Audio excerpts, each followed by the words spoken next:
நீ எந்த அளவுக்கு மறைக்கப்படுகிறாயோ அந்த அளவுக்கு பயன்படுத்தப்படுவாய். எந்த அளவுக்கு ஒதுக்கப்படுகிறாயோ அந்த அளவுக்கு உயர்த்தப்படுவாய். சில இடத்துல சிலர் சேர்ந்து டிராவல் பண்ற இடத்துல நம்மளை கூட வச்சுக்க மாட்டாங்க. ஏன்னா கர்த்தர் அதை அனுமதிக்கவில்லை. தம்முடைய காரியத்துக்காக தேவன் யாரை பயன்படுத்த சித்தம் வைத்திருக்கிறாரோ அவங்க வாழ்க்கையில தேவன் செய்கிற காரியம் மற்றவங்களால கிரகிக்க முடியாது. ஜீவனுள்ள தேவனை ஆராதிக்கிற தேவ பிள்ளை அந்த மகிமையும் அந்த கனத்தையும் அந்த ஆராதனையும் கர்த்தருக்கே அன்றி வேற யாருக்கும் கொடுக்க கூடாது. இந்த தாவீது அந்நியனா பார்த்த அத்தனை பேரும் இன்னைக்கு யார் பேரால் அறியப்படுறாங்க தெரியுமா? தாவீது பேரால் அறியப்படுறாங்க. ஆகாதென்று பலரால் தள்ளின கல் ஊடா ராபா காரா அது தலைக்கல்லாயிற்று. நேத்து வரை அவிசுவாச மார்க்கத்தில் இருந்தனா என்னைக்கு சுவிசேஷம் என்னும் சத்தியம் வந்ததோ இன்னைக்கு அது என்னை பிரித்தது. ஒரு பாடலை அர்ப்பணிப்போடு சேர்ந்து பாடி ஆமென். ஜீசஸ். நன்றி ஆண்டவரே, நன்றி ஆண்டவரே.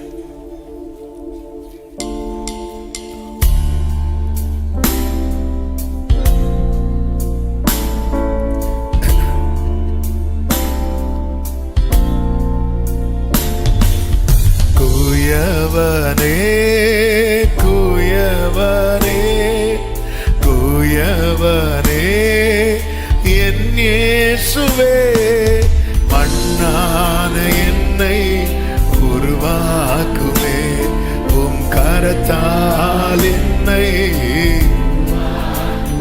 ஆமென். மண்ணான என்னை உம் கரத்தால் என்னை. ஆமென். வழியிலே கிடந்த மண்ணென்னை உம் கரத்தால் எடுத்தவரே, பலமுறை கெட்டு போன பின்பும் என்னை உதராமல் வைத்தவரே. பாடுவோம். வழியிலே உம் கரத்தால் எடுத்தவரே, பலமுறை என்னை உதவாமல். ஆமென். எனக்கு நம்பிக்கை உண்டு உந்தன் கரத்தில் என்னை நீர் உருவாக்குவே. எனக்கு நம்பிக்கை உண்டு என்னை நீர் உருவாக்குவே. குயவனே குயவனே என் இயேசுவே, மண்ணான என்னை உருவாக்குமே.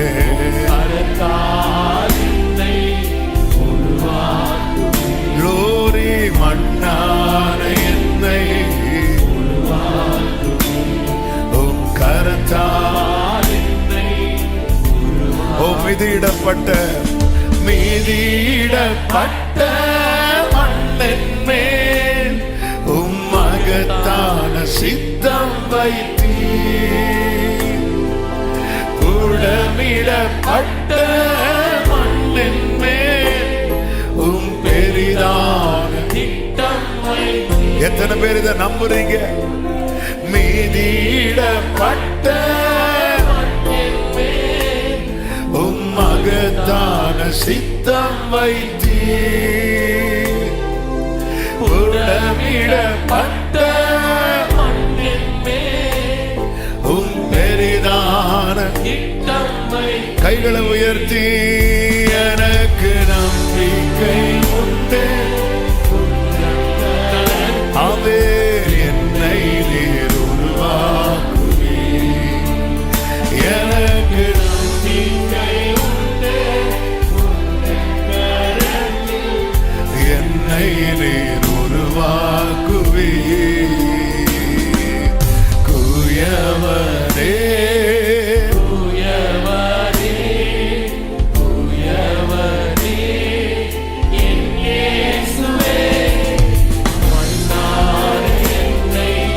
உருவாக்குவே உம் கரத்தால் என்னை.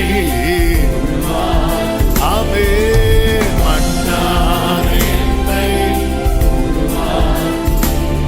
உம் கரத்தால் உம் சித்தம் போல் என்னை உம் கரத்தால் தாழ்த்துகிறோம். தொடர்ந்து எங்க கூட பேசுங்க ஆண்டவரே. மீட்பர் நாமத்தில் பிதாவே, ஆமென். ஹல்லேலூயா. 110வது சங்கீதம் அதனுடைய 3வது வசனம். சங்கீதம் 110:3. உமது பராக்கிரமத்தின் நாளிலே உம்முடைய ஜனங்கள் மனப்பூர்வமும் பரிசுத்த அலங்காரமும் உள்ளவர்களாய் இருப்பார்கள். உமது பராக்கிரமத்தின் நாளிலே உமது ஜனங்கள் மனப்பூர்வமும் பரிசுத்த அலங்காரம் உள்ளவர்களாய் இருப்பார்கள். விடியற் காலத்து கர்ப்பத்தில் பிறக்கும் பனிக்கு சமானமாய் உம்முடைய யவ்வன ஜனம் உமக்கு பிறக்கும். கரங்களை உயர்த்தி ஒரு விசை கூட ஹல்லேலூயா.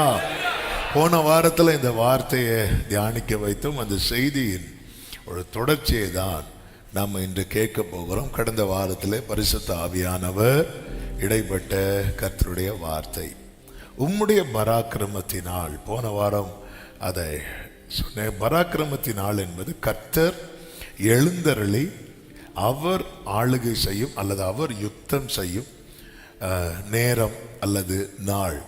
தேவன் தம்முடைய வல்லமையை வெளிப்படுத்துகிற காலம்தான் கர்த்தர் பராக்கிரமம் செய்யும் நாள். சிவந்த சமுத்திரத்தில் கர்த்தர் அதை வெளிப்படுத்தினார். கர்மேல் பர்வதத்தில் அதை வெளிப்படுத்தினார். பெந்தேகோஸ்தே நாளில் அதை வெளிப்படுத்தினார். இப்படி பைபிளில் நிறைய பார்க்க முடியும். ஆண்டவருடைய பராக்கிரமத்தின் நாளில் என்ன உண்டாகிறது என்றால், அவருடைய ஜனங்கள் மனப்பூர்வமும் பரிசுத்த அலங்காரம் உள்ளவர்களாய் இருப்பார்கள். 4 விதமான ஜனங்களின் மனநிலைமையை நம்ம கடந்த வாரத்தில் தியானித்தோம். நோவா காலத்து ஜனங்கள் அவர்கள் தங்களுடைய காரியத்தில் என்ன செய்ய மாட்டாங்க? தேவனை சேர்த்துக்க மாட்டாங்க. ஆண்டவர் இல்லாமல் எல்லாத்தையும் பிளான் பண்ணுவாங்க. இது ஒரு பெரிய அழிவை நோக்கி கொண்டு போனது. மோசே காலத்து ஜனங்கள் என்ன பண்ணாங்க அப்படின்னா, அவங்களுக்கு தேவன் கொடுத்த ரட்சிப்பை விட அவர்கள் எதை ரொம்ப பெருசா பார்த்தாங்க தெரியுமா? எகிப்தின் வாழ்க்கையை, தேவன் தந்த அழியாத மீட்பு, அந்த ஆட்டுக்குட்டியின் இரத்தத்தால் கிடைத்த மீட்பை விட அவங்க பழைய வாழ்க்கை, அந்த எகிப்தின் வாழ்க்கையை ரொம்ப மேன்மையா பார்த்தாங்க. அவங்க வனாந்திரத்தில் அழிந்து போனார்கள். சாமுவேல் காலத்தில் ஜனங்கள் என்ன பண்ணார்கள்? கர்த்தர் ராஜாவா இராதபடிக்கு அவரை தள்ளி மற்றவர்களைப் போல, மற்ற புறஜாதிகளைப் போல எங்களுக்கும் ஒரு ராஜா வேண்டும் என்று சொல்லி ஆண்டவரிடத்தில் கேட்டார்கள். இது தேவனுக்கு என்ன உண்டாக்கிட்டு தெரியுமா? பெரிய மனஸ்தாபத்தை உண்டாக்கிட்டு. எலியாவின் காலத்தில் ஜனங்கள் எப்படி இருந்தார்களா? 2 நினைவுகளால் குந்தி நடந்தார்கள். அதாவது எலியா காலத்துல தான் ஆகாப் என்பவன் இஸ்ரவேலுக்கு ராஜாவா எழும்புகிறான்.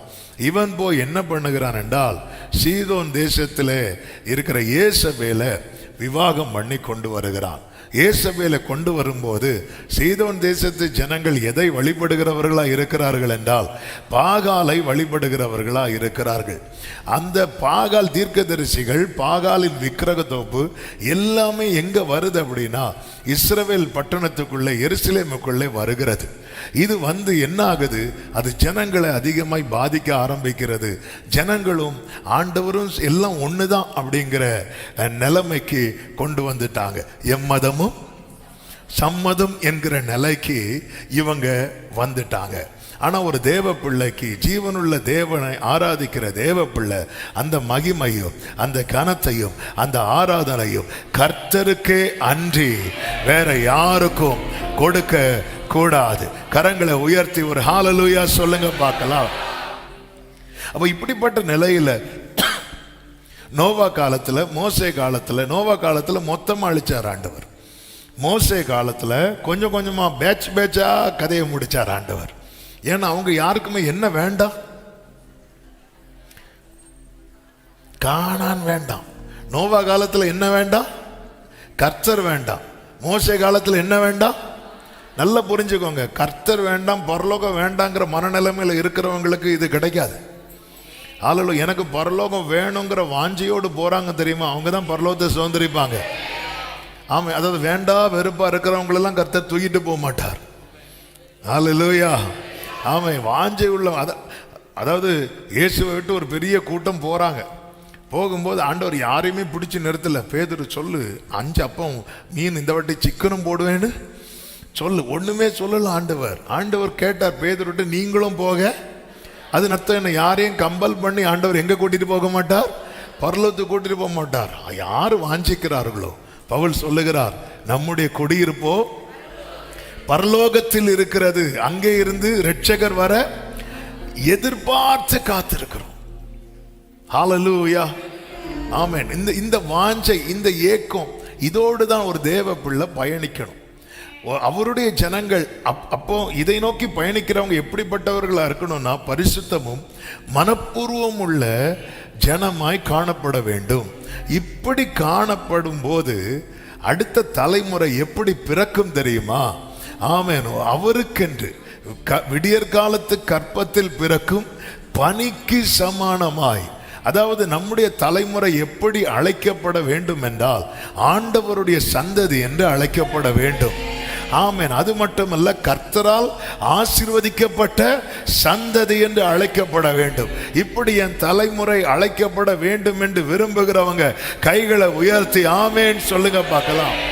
ஆமென். அப்படி என்றால் தேவன் எதிர்பார்க்கிற, தேவன் விரும்புகிற ஒரு வாழ்க்கை நம்மில் காணப்பட வேண்டியது அவசியமா இருக்கிறது.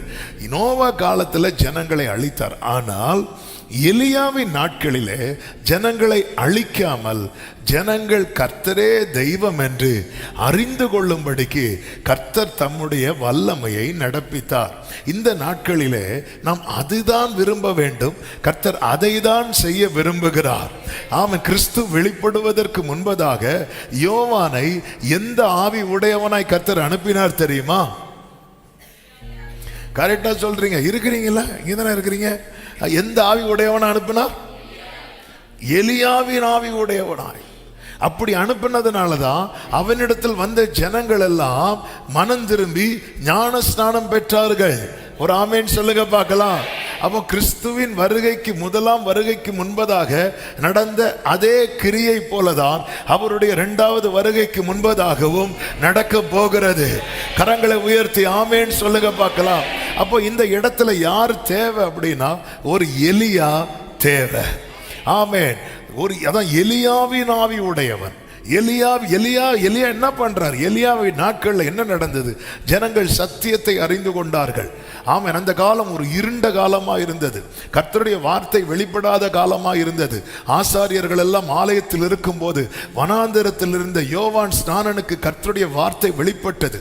கர்த்தருடைய வார்த்தை வெளிப்பட ஆரம்பித்ததும் அவன் வாயை திறந்து பேச ஆரம்பிக்கிறான். கர்த்தருடைய மகிமை வெளியரங்கமாகும், மாம்சமான யாவும் ஏகமாய் அதை காணும். அந்த நாட்களிலே அந்த கர்த்தருடைய கிரியையின் பலம் எப்படி இருந்துச்சுன்னா, இதோ தேவ ஆட்டுக்குட்டின் கை காட்டினா 2 பேர் இயேசுவை ஃபாலோ பண்ணுவான். என்ன ஒரு எழுப்புதல் அது. ஹல்லேலூயா. நம்ம கையை காட்டினாலும் காலை காட்டினாலும் வர மாட்டேங்கிறான். ஆமென். அவன் இப்படி கையை காட்டும் போது 2 பேர் அப்படி ஃபாலோ பண்ணிட்டு போறான். அதுல ஒரு ஆள் தான் அந்திரேயா. யோவான் அப்படி ஜனங்களை டைரக்ட் பண்ணி விடுறாரு, ரொம்ப ஈஸியா டைரக்ட் பண்றாரு. ஆமென். இதுக்கு பின்னாக நடந்தது என்ன, இருப்பது என்ன அப்படின்னா, தேவனால் அதிகமாய் உருவாக்கப்பட்ட ஒரு அனுபவம் காணப்பட்டது. இன்னைக்குள்ள செய்தி எத்தனை பேருக்குள்ள போகும் தெரியல. ஆனால் இந்த செய்தியை கேட்கிற ஒரு எலியா இந்த கூட்டத்தில் உண்டு என நான் நம்புகிறேன். இந்த ஆண்டுல யாரோ எங்கேயோ ஒரு எலியாவை கர்த்தர் மறைத்து வைத்திருக்கிறார். அந்த எலியாவுக்காக நான் ஆண்டவரை ஸ்தோத்தரிக்கிறேன். ஆமென். ஆண்டவர் உலக சத்ருவானவன் தனக்கு கொஞ்ச காலம்தான் உண்டென்பதை அறிந்து அவன் பெரும் கூட்டத்தை சேர்க்கும் போது கர்த்தர் தம்முடைய கிரியைகளை நடப்பிக்க ஒரு மனிதனை தேடுகிறார். ஹல்லேலூயா. ஒரு ஆமேன் சொல்லுங்க பார்க்கலாம். இந்த பூமியில தம்முடைய ராஜ்யத்தை தேவன் ஸ்தாபிக்க ஆமே உண்டாகட்டும் சொல்லி லட்சக்கணக்கான கோடிக்கணக்கான நட்சத்திரங்கள் உண்டானது போல மனிதனை படைக்காமல் ஒரு மனிதனை படைத்தார். ஒருவனை அல்லவா. இன்னைக்கு ஆண்டவர் அந்த ஒரு நபரை தான் தேடுகிறார். இந்த செய்தியை கேட்கிற அன்பு சகோதரா சகோதரி, அந்த நபர் நானாக இருக்க வேண்டும் என ஒவ்வொருவரும் வாஞ்சிக்கும் போது உங்க கூடாரத்தில் ரட்சிப்பின் கம்பீர சத்தம் கேட்கும். உங்க தெருவில் ரட்சிப்பின் கம்பீர சத்தம் கேட்கும். ஆமேன் சொல்லுங்க பார்க்கலாம். ஹல்லேலூயா. கர்த்தர் எலியாவை என்ன பண்ணுகிறார் அப்படின்னா, ஆமென், 1 ராஜாக்கள் 17வது அதிகாரம் 18வது அதிகாரத்தில் இருந்துதான் இன்று நாம் இந்த கர்த்தருடைய வார்த்தையை கேட்க போகிறோம். ஆமென். நமக்கு நன்றாய் தெரிந்த வேத பகுதி, அதனால எல்லா வசனங்களும் வாசிக்கவில்லை. சில சத்தியங்களை இதிலிருந்து சொல்லும்படி விரும்புகிறேன். ஆமென். ராஜாவுக்கு முன்பதாக, ஆகாபுக்கு முன்பதாக திஸ்பியனாகிய எலியா என்பவன் வந்து நின்று சொல்லுகிறான், என் வாக்கின்படியே அன்றி ஆமென் இந்த வருஷங்களில் பனியும் மழையும் பெய்யாதிருக்கும் என்று இஸ்ரவேலின் தேவனாகிய கர்த்தருக்கு முன்பாக நிற்கிற நான் என்று தன்னுடைய அடையாளத்தை சொல்லி அவருடைய ஜீவனை கொண்டு சொல்லி விடுகிறான். அதன் பிறகுதான் கர்த்தர் என்ன பண்ணுகிறார் அப்படின்னா, அவனை பிரித்தெடுக்கிறார். 3வது வசனத்தை நீங்கள் பார்த்தீங்கன்னா வாசிங்க. நீ இவ்விடத்தை விட்டு கீழ்த்திசையை நோக்கி போ. யோர்தானுக்கு நேராக இருக்கிற கேரீத் ஆற்றண்டையில் ஒளித்துக் கொண்டிரு. ஆண்டவர் அவனை பிரித்தெடுக்கிறார். அதன் அர்த்தம் என்ன? நல்ல கவனமா கேளுங்க. ஜன கூட்டத்திலிருந்து அவனை தனிமைப்படுத்துகிறார், அவனை வேறுபடுத்துகிறார், அவனை செப்பரேட் பண்றார். அதாவது தேவ பிள்ளைங்க வாழ்க்கையில தேவன் அனுமதிக்கிற ஒரு தனிமை உண்டு. இந்த தனிமை தண்டனை அல்ல, உன்னுடைய தனித்துவத்திற்கான அடையாளம் இது. ஹல்லேலூயா. வேதத்துல நீங்க யோசேப்பை பார்த்தீங்கன்னா, யோசேப்புக்கு எத்தனை சகோதரர்கள் உண்டு? யோசேப்புக்கு எத்தனை சகோதரர்கள் உண்டு? 11. அதுல சின்ன ஒரு பையன் உண்டு. யாரு? பென்யமீன். சின்ன பையன் இப்பதான் பிறந்து வளர்ந்துட்டு இருக்கிறான், அவனை விட்டுருவோம். மீதி எத்தனை பேர்? ஆனா நீங்க பாத்தீங்கன்னா இந்த 10 பேரும் யாரை சேர்க்க மாட்டாங்க தெரியுமா? யோசேப்பை சேர்க்க மாட்டாங்க. 10 பேரும் யோசேப்பை சேர்க்க மாட்டாங்க. ஆண்டவர் இப்படி ஒரு சிச்சுவேஷன் அந்த வீட்டில் அலோவ் பண்றதுனுடைய ரிசல்ட்டை பார்க்கணும். நீங்க நெகட்டிவ் சைடு பார்க்க கூடாது. தேவ பிள்ளைங்க வாழ்க்கையில அதனுடைய பாசிட்டிவ் சைடை பார்த்துட்டீங்கன்னு வைங்களேன், அவங்க வாயில ஸ்தோத்திரம் வரும். என்ன பாசிட்டிவ் சைடு அப்படின்னு பார்த்தீங்கன்னா, இவன் யாரை ரொம்ப நேசிக்கிறவனா மாறிட்டான் தெரியுமா? அவங்க அப்பாவை. ஹல்லேலூயா. யார் அதிகம் நேசிக்கிறவனா மாறிட்டான்னா அவங்க அப்பாவை. அது மட்டும் இல்ல, இப்படி அவனை ஒதுக்குனதுனால அவனுக்கு என்ன பிளஸ் அப்படின்னா, இந்த சகோதரர்கள் செய்யக்கூடிய தீமையான காரியம் யாரை இன்ஃப்ளூயன்ஸ் பண்ணல தெரியுமா? யோசேப்பை பாதிக்கல. நீங்க நல்ல கவனிச்சிங்கன்னா தெரியும், ஸ்கூல்லையும் சரி, காலேஜ்லயும் சரி, ஆபீஸ்லயும் சரி, ஒதுக்கப்படுறவங்க நிறைய பாதிப்புல இருந்து காப்பாற்றப்படுவாங்க. அவங்க எதுல தான் பாதிக்கப்படுவாங்க தெரியுமா? என்ன பண்ணிட்டாங்க? ஒதுக்கிட்டாங்க. ஆனா ஒரு தேவ பிள்ளை வெளிச்சமுள்ள தேவ பிள்ளையா இருக்கணும்.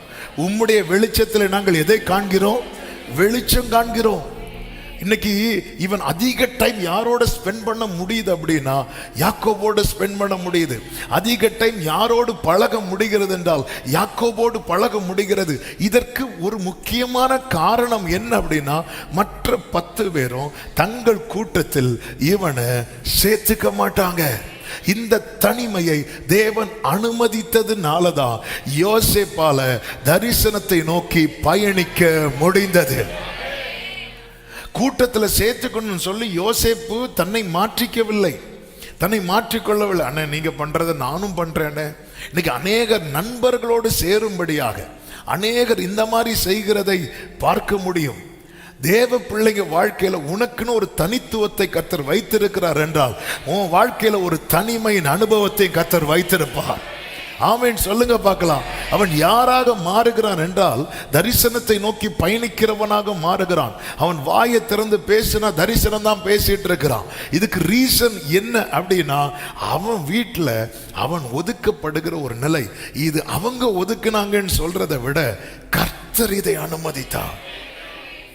எலியாவின் வாழ்க்கையில கர்த்தர் அவனை பிரித்தெடுக்கிறார். எதற்காக பிரித்தெடுத்தார் என்று நான் அடுத்து சொல்ல விரும்புகிறேன். ஆனால் அதற்கு முன்பதாக இந்த தேவன் நம்முடைய வாழ்க்கையில இப்படி நம்மளை செப்பரேட் பண்ணுவார். சில சூழ்நிலையில இருந்து சில ஆலோசனையில நம்மளை சேர்த்துக்க மாட்டாங்க. சில ஃபங்க்ஷன்ல நமக்கு இன்விடேஷன் இருக்காது. சில இடத்துல சிலர் சேர்ந்து டிராவல் பண்ற இடத்துல நம்மளை கூட வச்சுக்க மாட்டாங்க.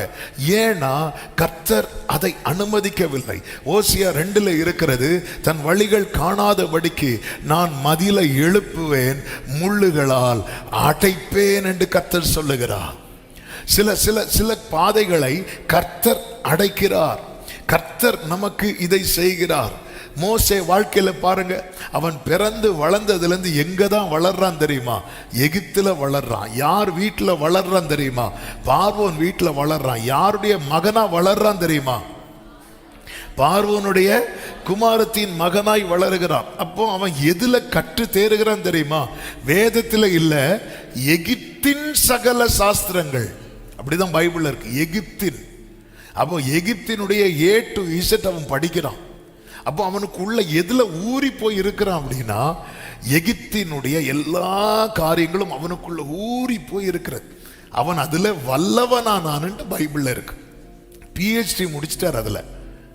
அப்போ ஈஜிப்ட்னா என்ன அப்படின்னு மோசையை எங்க தட்டுனாலும் தெரியும்.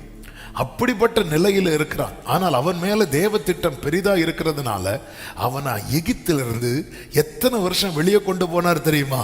40 வருஷம். எத்தனை வருஷம் எகிப்தில் இருந்தானோ அத்தனை வருஷம் அவனை தனியா வச்சிருக்கிறார். எகிப்தை விட்டு செப்பரேட் பண்ணி வச்சிருக்கிறார். எத்தனை வருஷம் எகிப்தை விட்டு செப்பரேட் பண்ணி வச்சாரோ அத்தனை வருஷம் கர்த்தர் அவனை பயன்படுத்தினார். நீ எந்த அளவுக்கு மறைக்கப்படுகிறாயோ அந்த அளவுக்கு பயன்படுத்தப்படுவாய். எந்த அளவுக்கு ஒதுக்கப்படுகிறாயோ அந்த அளவுக்கு உயர்த்தப்படுவாய். எந்த அளவுக்கு, ஆமென், ஹalleluya, ஹalleluya. நீங்க 40 வருஷம் எகிப்தில் வளர்றான், அடுத்த 40 வருஷம் வனாந்தரத்தில் கொண்டு போறார். ஏன்னா அந்த எகிப்தினுடைய சின்ன ஸ்மெல்லு கூட யார்கிட்ட வரக்கூடாது? மோசே கிட்ட வரக்கூடாது. ஆண்டவர் இதுல வைராக்கியம் உள்ளவர். தம்முடைய காரியத்துக்காக தேவன் யாரை பயன்படுத்த சித்தம் வைத்திருக்கிறாரோ அவங்க வாழ்க்கையில தேவன் செய்கிற காரியம் மற்றவங்களால கிரகிக்க முடியாது. எனவேதான் தாவீது சொல்லுகிறான், நான் அநேகருக்கு எப்படி இருக்கிறேன் தெரியுமா? ஒரு புதுமையை போலானேன். எல்லாரும் வினோதமா பார்க்கறாங்க. அநேகருக்கு நான் பாடலாயிட்டேன். பாடலாயிட்டேன்னா அந்த அந்த வீட்டில் இவனுக்கு நடந்ததை பார்த்தியா, இவளுக்கு நடந்ததை பார்த்தியா, இப்படி ஆயிட்டேன். ஆனா எனக்கு தெரியும், ஆமே, கர்த்தர் எனக்கு அனுகூலமா இருக்கிறார், ஆதரவா இருக்கிறார். தாவீதின் வாழ்க்கையில பாருங்கள், தாவீது வீட்லயும் ஏறக்குறைய யோசேப்பின் வீடு மாதிரிதான். ஆனா யோசேப்புக்காவது அங்க அப்பா அன்பு கிடைச்சது, தாவீதுக்கு அது கூட கிடைக்கல. சரித்திரம் சொல்லுகிறது, யாக்கோபுடைய ஈசாவினுடைய 8 பிள்ளைகள்ல 8வது ஆள் தான் யார் தெரியுமா? தாவீது. சரித்திரம் பைபிள்ல இல்ல, சரித்திரம் சொல்லுகிறது. அந்த யூத சரித்திரங்கள் உண்டல்லவா, அதுல சொல்லுகிறது முதல் 7 பிள்ளைகளும் ஒரு தாயின் பிள்ளைகளாம். தாவீது அந்த தாயினுடைய வேலைக்காரியின் மகன் என்று சரித்திரம் சொல்லுகிறது. எனவே தான் தாவீது சங்கீதத்தில் ஒரு வார்த்தையை சொல்லுவார் தெரியுமா? நான் எப்படி உருவானேன் தெரியுமா? துர்க்குணத்தில் உருவானேன், என் தாய் என்னை பாவத்தில் கற்பந்தரித்தாள் அப்படின்னு. எனவே இந்த 7 பேரும் என்ன பண்ணுவாங்கன்னா இவனை ஒதுக்கிட்டே வச்சிருப்பாங்க. தகப்பனும் பார்த்தார், இவன் எங்க இருந்தா பிரச்சனை, இவனை எங்க தள்ளிட்டாங்க அப்படின்னா காட்டில் கொண்டு தள்ளிட்டாங்க. தாவீது சொல்றார், என் தகப்பனும் தாயும் என்னை கைவிட்டாலும் அவன் கைவிடப்படுகிறான், ஒதுக்கப்படுகிறான். கர்த்தர் இப்படி, ஆண்டவரே ஏன் ஆண்டவரே, ஏன்னா தாவீதே ஒன்னு நான் என் இருதயத்துக்கு ஏற்றவனாய் மாற்றணும். ஆமா, நீங்க நல்ல கவனிச்சுக்கணும். அந்த வீட்டிலேயே அதிகமாய் துதிக்கிறவன் தாவீது, அதிகமாய் செபிக்கிறவன் தாவீது, அதிகமாய் பாடுகிறவன் தாவீது, அதிகமாய் கர்த்தருக்காய் வைராக்கியம் பாராட்டுகிறவன். கர்த்தர் அனுமதிக்கிற தனிமைக்காக. ஹalleluya. தேவ பிள்ளைங்க வாழ்க்கையில் அதுதான் சொன்னேன், மேடு பள்ளங்களாய் தான் இருக்கும், நமக்கு புரியாது. ஆமை, கர்த்தருக்கு முன்பாக நிற்கிற நான் என்று சொல்லும் போது ஆண்டவர் எலியாவை பிரித்தெடுக்கிறார். இனி எலியாவை கொஞ்ச நாளைக்கு யாரும் பார்க்க முடியாது. இப்படிதான் கர்த்தர் வைப்பார். என்ன அட்ரஸே இல்லை அப்படின்னு கேட்பாங்க, என்ன அட்ரஸே இல்லை, ஆளையே காணோம் அப்படின்னு கேட்பாங்க. ஆளே காணும். நம்மளை இதுவரை எங்க பார்த்துட்டு இருந்தாங்க? ஸ்டேட்டஸ்லயும் ஃபேஸ்புக்லையும் இன்ஸ்டாலையும் பார்த்துட்டு இருந்தாங்க. ஆண்டவர் கொஞ்ச நாள் சொல்லுவார், நீ அன்இன்ஸ்டால் பண்ண அப்படிம்பார். இன்னைக்குள்ள காலத்துல தேவ பிள்ளைகளை மறைச்சு வைக்கிறதுங்கிறது என்ன தெரியுமா?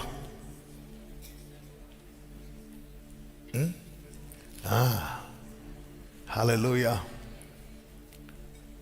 See, இவங்க எல்லாம் எப்படி ஷைன் பண்றாங்க அப்படின்னா, இந்த ப்ராசஸுக்கு அவங்க ரெடியா இருக்கிறாங்க. அவங்க ரெடியா இருக்கிறாங்க. ஒரு எலியாவாய் உருவாக்கப்பட வேண்டியவன் கண்டிப்பாக மறைத்து வைக்கப்படுவான்.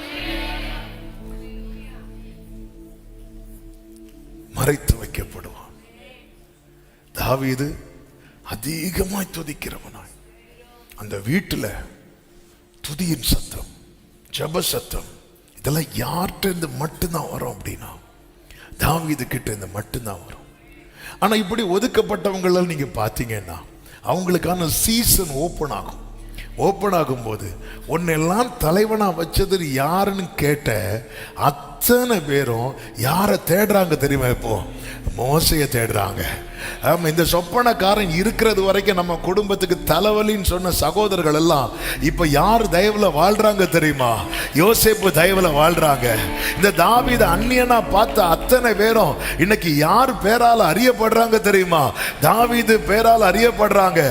ஆகாதென்று பலரால் தள்ளின கல் ஊடா ராபா காரா, அது தலைக்கல் ஆயிற்று. அது கர்த்தராலே ஆயிற்று. அது நம்முடைய கண்களுக்கு ஆமென். ஆண்டவர் பிரித்தெடுக்கிறார். அவருடையவர்களை பிரித்தெடுப்பார். லூக்கா 12:51 ஆண்டவராகிய இயேசு கிறிஸ்து யாராலும் திடீர்னு இடியை இறக்குனது மாதிரி ஒரு வார்த்தையை சொல்லுவார். என்ன சொல்லுவார்? வாசியுங்கள். நான் பூமியிலே சமாதானத்தை உண்டாக்க வந்தேன் என்று நினைக்கிறீர்களோ? சமாதானத்தை அல்ல. கொஞ்சம் யோசித்து பாருங்க. இவரை என்ன சொல்லி பழைய ஏற்பாட்டு தீர்க்கதரிசிகள்லாம் நமக்கு இன்ட்ரோடியூஸ் பண்ணிட்டு இருந்தாங்க தெரியுமா?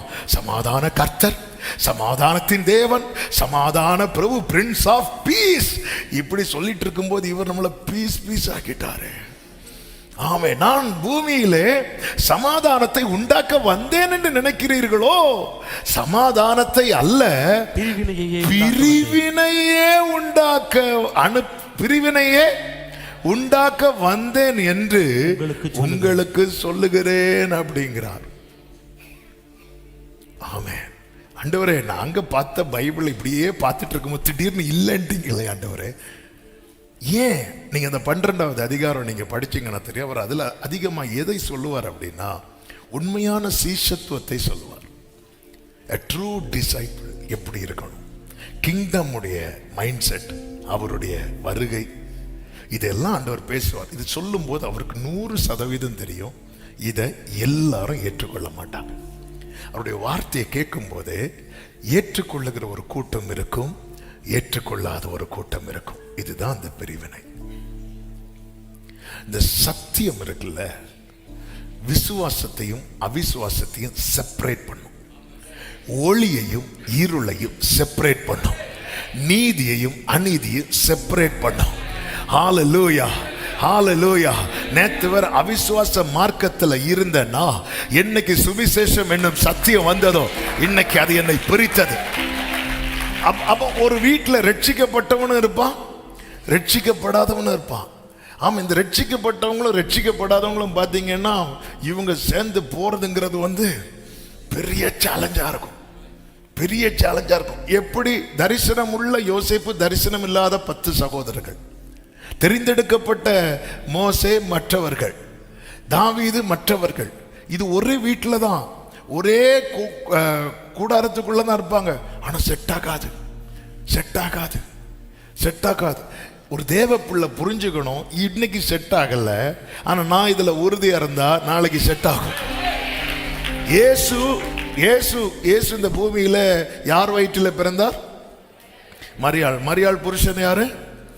யோசேப். இயேசு பிறக்கிறது வரைக்கும் 2 பேரும் சேரல. மத்தேயு 1 கடைசியில் அப்படிதான் சொல்லப்பட்டிருக்கும்.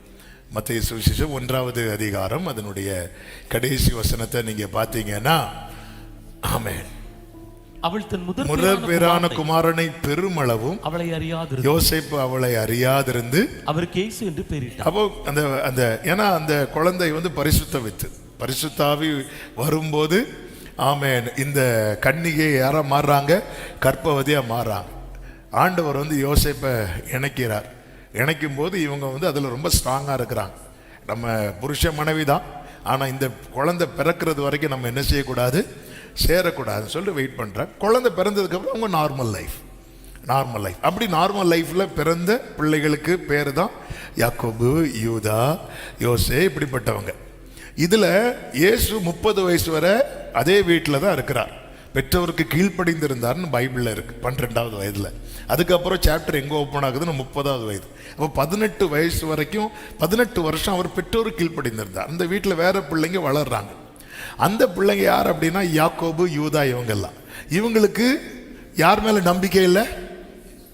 இயேசு யாருன்னு கேட்டால் எங்கள் அண்ணன், அவ்வளோதான் எங்கள் அண்ணன். அதுவும் எங்களுக்கு டவுட்டாக இருக்கு. ஏன்னா ஊர்லாம் வேற மாதிரிலாம் பேசிகிட்டு இருக்கோம். இப்போ இயேசு வீட்டில் இருக்கும்போது அவங்க கேட்குறாங்க, நீங்கள் எப்படி வீட்டுக்குள்ளே இருந்தால் வெளியே போய் 4 இடத்துல 4 அற்புதம் செஞ்சாதானே பிரபலமாக விரும்புகிறவன் அந்த ரங்கத்தில் ஒன்றுமே செய்ய மாட்டான். இப்படி சொல்ல காரணம் என்னென்னா அவங்களுக்கு இயேசு மேலே என்ன ஆகலை, நம்பிக்கை இல்லை. அதனால் நீங்கள் பார்த்தீங்கன்னா எருசலேம் பண்டிகைக்கு போகும்போது அவங்க தனியாக போவாங்க, இயேசு தனியாக போவார். ஆமாம், 12 வயசில் யோசேப்பு மரியாளும் கூட்டிகிட்டு போயாச்சு. ஆனால் வளர்ந்ததுக்கப்புறம் சகோதரர்கள்லாம் தனியாக போகும்போது அவரோ தனியாக போவார். அப்படி செட் ஆகாது. ஆனால் அவர் ஸ்ட்ராங்காக நின்னார்ல, ஃபியூச்சர் எப்படி மாறிச்சு தெரியுமா? இதே சீஷர்களின் வரிசையில் இந்த யூதாவும் இந்த யாக்கோபை இணைகிறார்கள். அவர்களை கொண்டுதான் நிருபங்களை கர்த்தர் எழுதுகிறார். யாக்கோபின் நிருபம் எழுதினது இயேசு பிறந்த பிற்பாடு யோசேப் மரியாளுக்கு பிறந்த பிள்ளைகளில் ஒருவன் தான் யாக்கோபு. அதே போல இன்னொருவன் தான் யூதா. ஆமேன். பாருங்கள், ஆரம்பத்தில் செட் ஆகலை. ஆமாம், செட் ஆகலைன்னு சொல்லி டைவர்ஷன் போயிடக்கூடாது. பண்ணதையும் பண்ணிட்டு அந்நிய நுகத்தில் அவிசுவாசத்தில் பிணைக்கப்பட்டுட்டு ஒரே போராட்டமாக இருக்குன்னு தெரிஞ்சுதானே கல்யாணம் பண்ணீங்க. இனி நீங்கள் தேவ சமூகத்தில் நின்று என்ன பண்ணணும், அவங்கள கொண்டு வாங்க ஆண்டவர் சமூகத்தில். நான் சொல்றது எத்தனை பேருக்கு புரியுதுன்னு தெரியல. ஒரு தேவ புள்ள புரிந்து கொள்ளணும். அதாவது ஆவிக்குரியவன் மற்ற ஒருவனால என்ன, ஆவிக்குரியவனா மற்றவனால என்ன செய்ய முடியாது, நிதானிக்க முடியாது. அதனால நீங்க போய் இப்படி பார்த்து சொல்லுங்க, ஏதாவது தெரியுதான்னு. நீங்க சாப்பிட்டு கை கொள்ளாம வந்திருக்கீங்க சிஸ்டர், போக அதுதான் தெரியுது. ஒரு தேவ பிள்ளை மற்றவர்களால் நிதானிக்க முடியாது. ஒரு ஆவிக்குரியவன் மற்றவர்களால் நிதானிக்கப்படான். ஒரு தேவ பிள்ளைக்கு இந்த வெளிச்சம், அதனால தான் பகைப்பாங்க. சொப்பனக்காரன் வரான் கொஞ்சம் அவங்க நிதானிச்சிருப்பாங்கன்னா, இந்த யோசேப்பால தான் நாளைக்கு நமக்கு அந்த சொப்பனமே அப்படிதான் அங்கே சொல்லி இருக்கு. ஆமாம், எல்லா அரிக்கட்டுகளும் யோசேப்பின் அரிக்கட்டுகளுக்கு முன்பாக பணிகிறதுன்னு அர்த்தம் என்ன? இந்த யோசேப்பால நாளைக்கு நமக்கு ஃபியூச்சர் இருக்கு. இந்த யோசேப்பால நம்ம குடும்பம் காப்பாற்றப்பட போகிறது. இந்த யோசேப்பு நம்முடைய குடும்பத்துக்காக உத்தரவாதம் எடுக்க போறான். கொஞ்சம் நிதானிச்சிருந்தா இந்த வெளிச்சம் கிடைச்சிருக்கும்ல. நிதானிக்க முடியாது, நிதானிக்க மாட்டாங்க. இதனாலதான் தேவன் என்ன பண்றாருன்னா, ஆண்டவர் பிரித்தெடுக்கிறார். ஒரு தேவ பிள்ளை வாழ்க்கையில நான் சொல்லிட்டு இருக்கிறேன், தேவனால் உருவாக்கப்படுகிறவங்க வாழ்க்கையில நான் சொல்லிட்டு இருக்கிறேன். நீங்க உள்ள சண்டையும் போட்டுட்டு தனியா இருந்து கர்த்தரனை பிரித்தெடுத்தான்னு சொன்னா பிரிச்சிருவாரு. நான் சொல்றதை சரியான சென்ஸ்ல எடுக்கணும். எலியாவை பேசிட்டு இருக்கிறேன். தேவனால் தெரிந்தெடுக்கப்பட்டவர்கள் தேவனால் உருவாக்கப்படுகிற விதத்தை சொல்லி கொண்டிருக்கிறேன். நீங்க ஒரே வீட்டில் இருந்தாலும் உங்க வாழ்க்கையில் ஒரு தனிமை வருகிறது என்றால், கர்த்தர் அனுமதித்து வருகிறது என்றால் ஒன்றை புரிந்து கொள்ளுங்கள், உனக்குள் இருக்கிற தனித்துவத்தை வெளிப்படுத்தும் நேரம் வந்துவிட்டது. நீ சாதாரணமானவன் அல்ல. உனக்குள் இருக்கிற தாவீதே, உன்னுடைய தனித்துவத்தை வெளிப்படுத்தும் நேரம் வந்துவிட்டது. யோசேப்பே, உன்னுடைய தனித்துவத்தை வெளிப்படுத்தும் நேரம். ஆமென் சொல்லுங்க பார்க்கலாம். ஹalleluya. இப்படிதான் கர்த்தர் எலியாவை என்ன பண்றாருன்னா, எலியாவா போய் கேட்கல, நான் கொஞ்ச நேரம் போய் ஒளிச்சிருக்கட்டா, இல்ல, இது God's plan, purely God's plan. Amen. இது முழுவதுமே கர்த்தருடைய திட்டம். இந்த கர்த்தருடைய திட்டம் எதற்காக? 3 காரியங்களிலே எலியாவை உருவாக்குவதற்காக கர்த்தர் இப்படி செய்கிறார். அந்த 3 காரியத்தை நான் சொல்லிவிட்டு செய்திக்குள் போக விரும்புகிறேன். 1, பரிசுத்தத்தில் உருவாக்க. 2, விசுவாசத்தில் உருவாக்க. 3, ஜெபத்தில் உருவாக்க. ஆமென் சொல்லுங்க பார்க்கலாம். ஆமென். இப்ப நான் ஒரு கேள்வி கேட்கிறேன். எலியா கிட்ட இதுக்கு முன்னாடி பரிசுத்தம் இருந்தா இல்லையா? இருந்து. விசுவாசம் இருந்தா இல்லையா? இருந்து. என்ன விசுவாசம் சொல்லுங்க பார்க்கலாம். என் வாக்கின்படியே அன்றி. இது விசுவாச ஃபெய்த் டிக்ளரேஷன் தானே, இது விசுவாச அறிக்கை தானே, பிரகடனம் தானே. அடுத்து ஜெபம் இருந்துச்சா இல்லையா? இருந்து. அது அர்த்தம் என்ன? நம்ம நிறைய இருக்குன்னு சொல்லிட்டு இருக்கிறோம்ல, அது அல்ல, இன்னும் எதிர்பார்க்கிறார் அர்த்தம். ஆமீன் சொல்லுங்க பார்க்கலாம். ஆமே. இன்னைக்கு உங்க கூடாரம் ஒருவேளை இந்த 2 மனநிலைமையில இருக்கிறதா இருக்கலாம். ஆமே. கர்த்தரையும் கும்பிடுறது, பாகாலயம், தேவனுக்கு பிரியமான காரியத்தையும் ஒரு நாள் செய்கிறது, பிரியமில்லாத காரியத்தை இன்னொரு நாள் செய்கிறது. கைகள் ஏசாவின் கைகள் சத்தம். இப்படிப்பட்ட நிலை ஒரு எலியா நின்னா மாறும். ஆமே. உங்க கூடாரம் இதுவரை உங்களுக்கு ஒரு நம்பிக்கையை கொடுக்கவே இல்லை. என் புருஷன் ரட்சிக்கப்படுவார்னு எனக்கு தெரியல, என் பிள்ளை மாறுவான்னு தெரியல, என் மனைவி மாறுவான்னு தெரியல. இந்த அனுபவத்தில் உருவாக்கப்பட உங்களை முழுமையை ஒப்பு கொடுத்து பாருங்கள். ஒரு தேசத்தையே கர்த்தரே தெய்வம் என்று சொல்ல வைத்தவர் கர்த்தர் உங்க கூடாரத்தில் இப்படிப்பட்ட கிரியைகளை. எனவே இந்த செய்தியை இதை நான் பர்சனலா நான் இதை ஒரு செய்தியா எடுக்கவில்லை.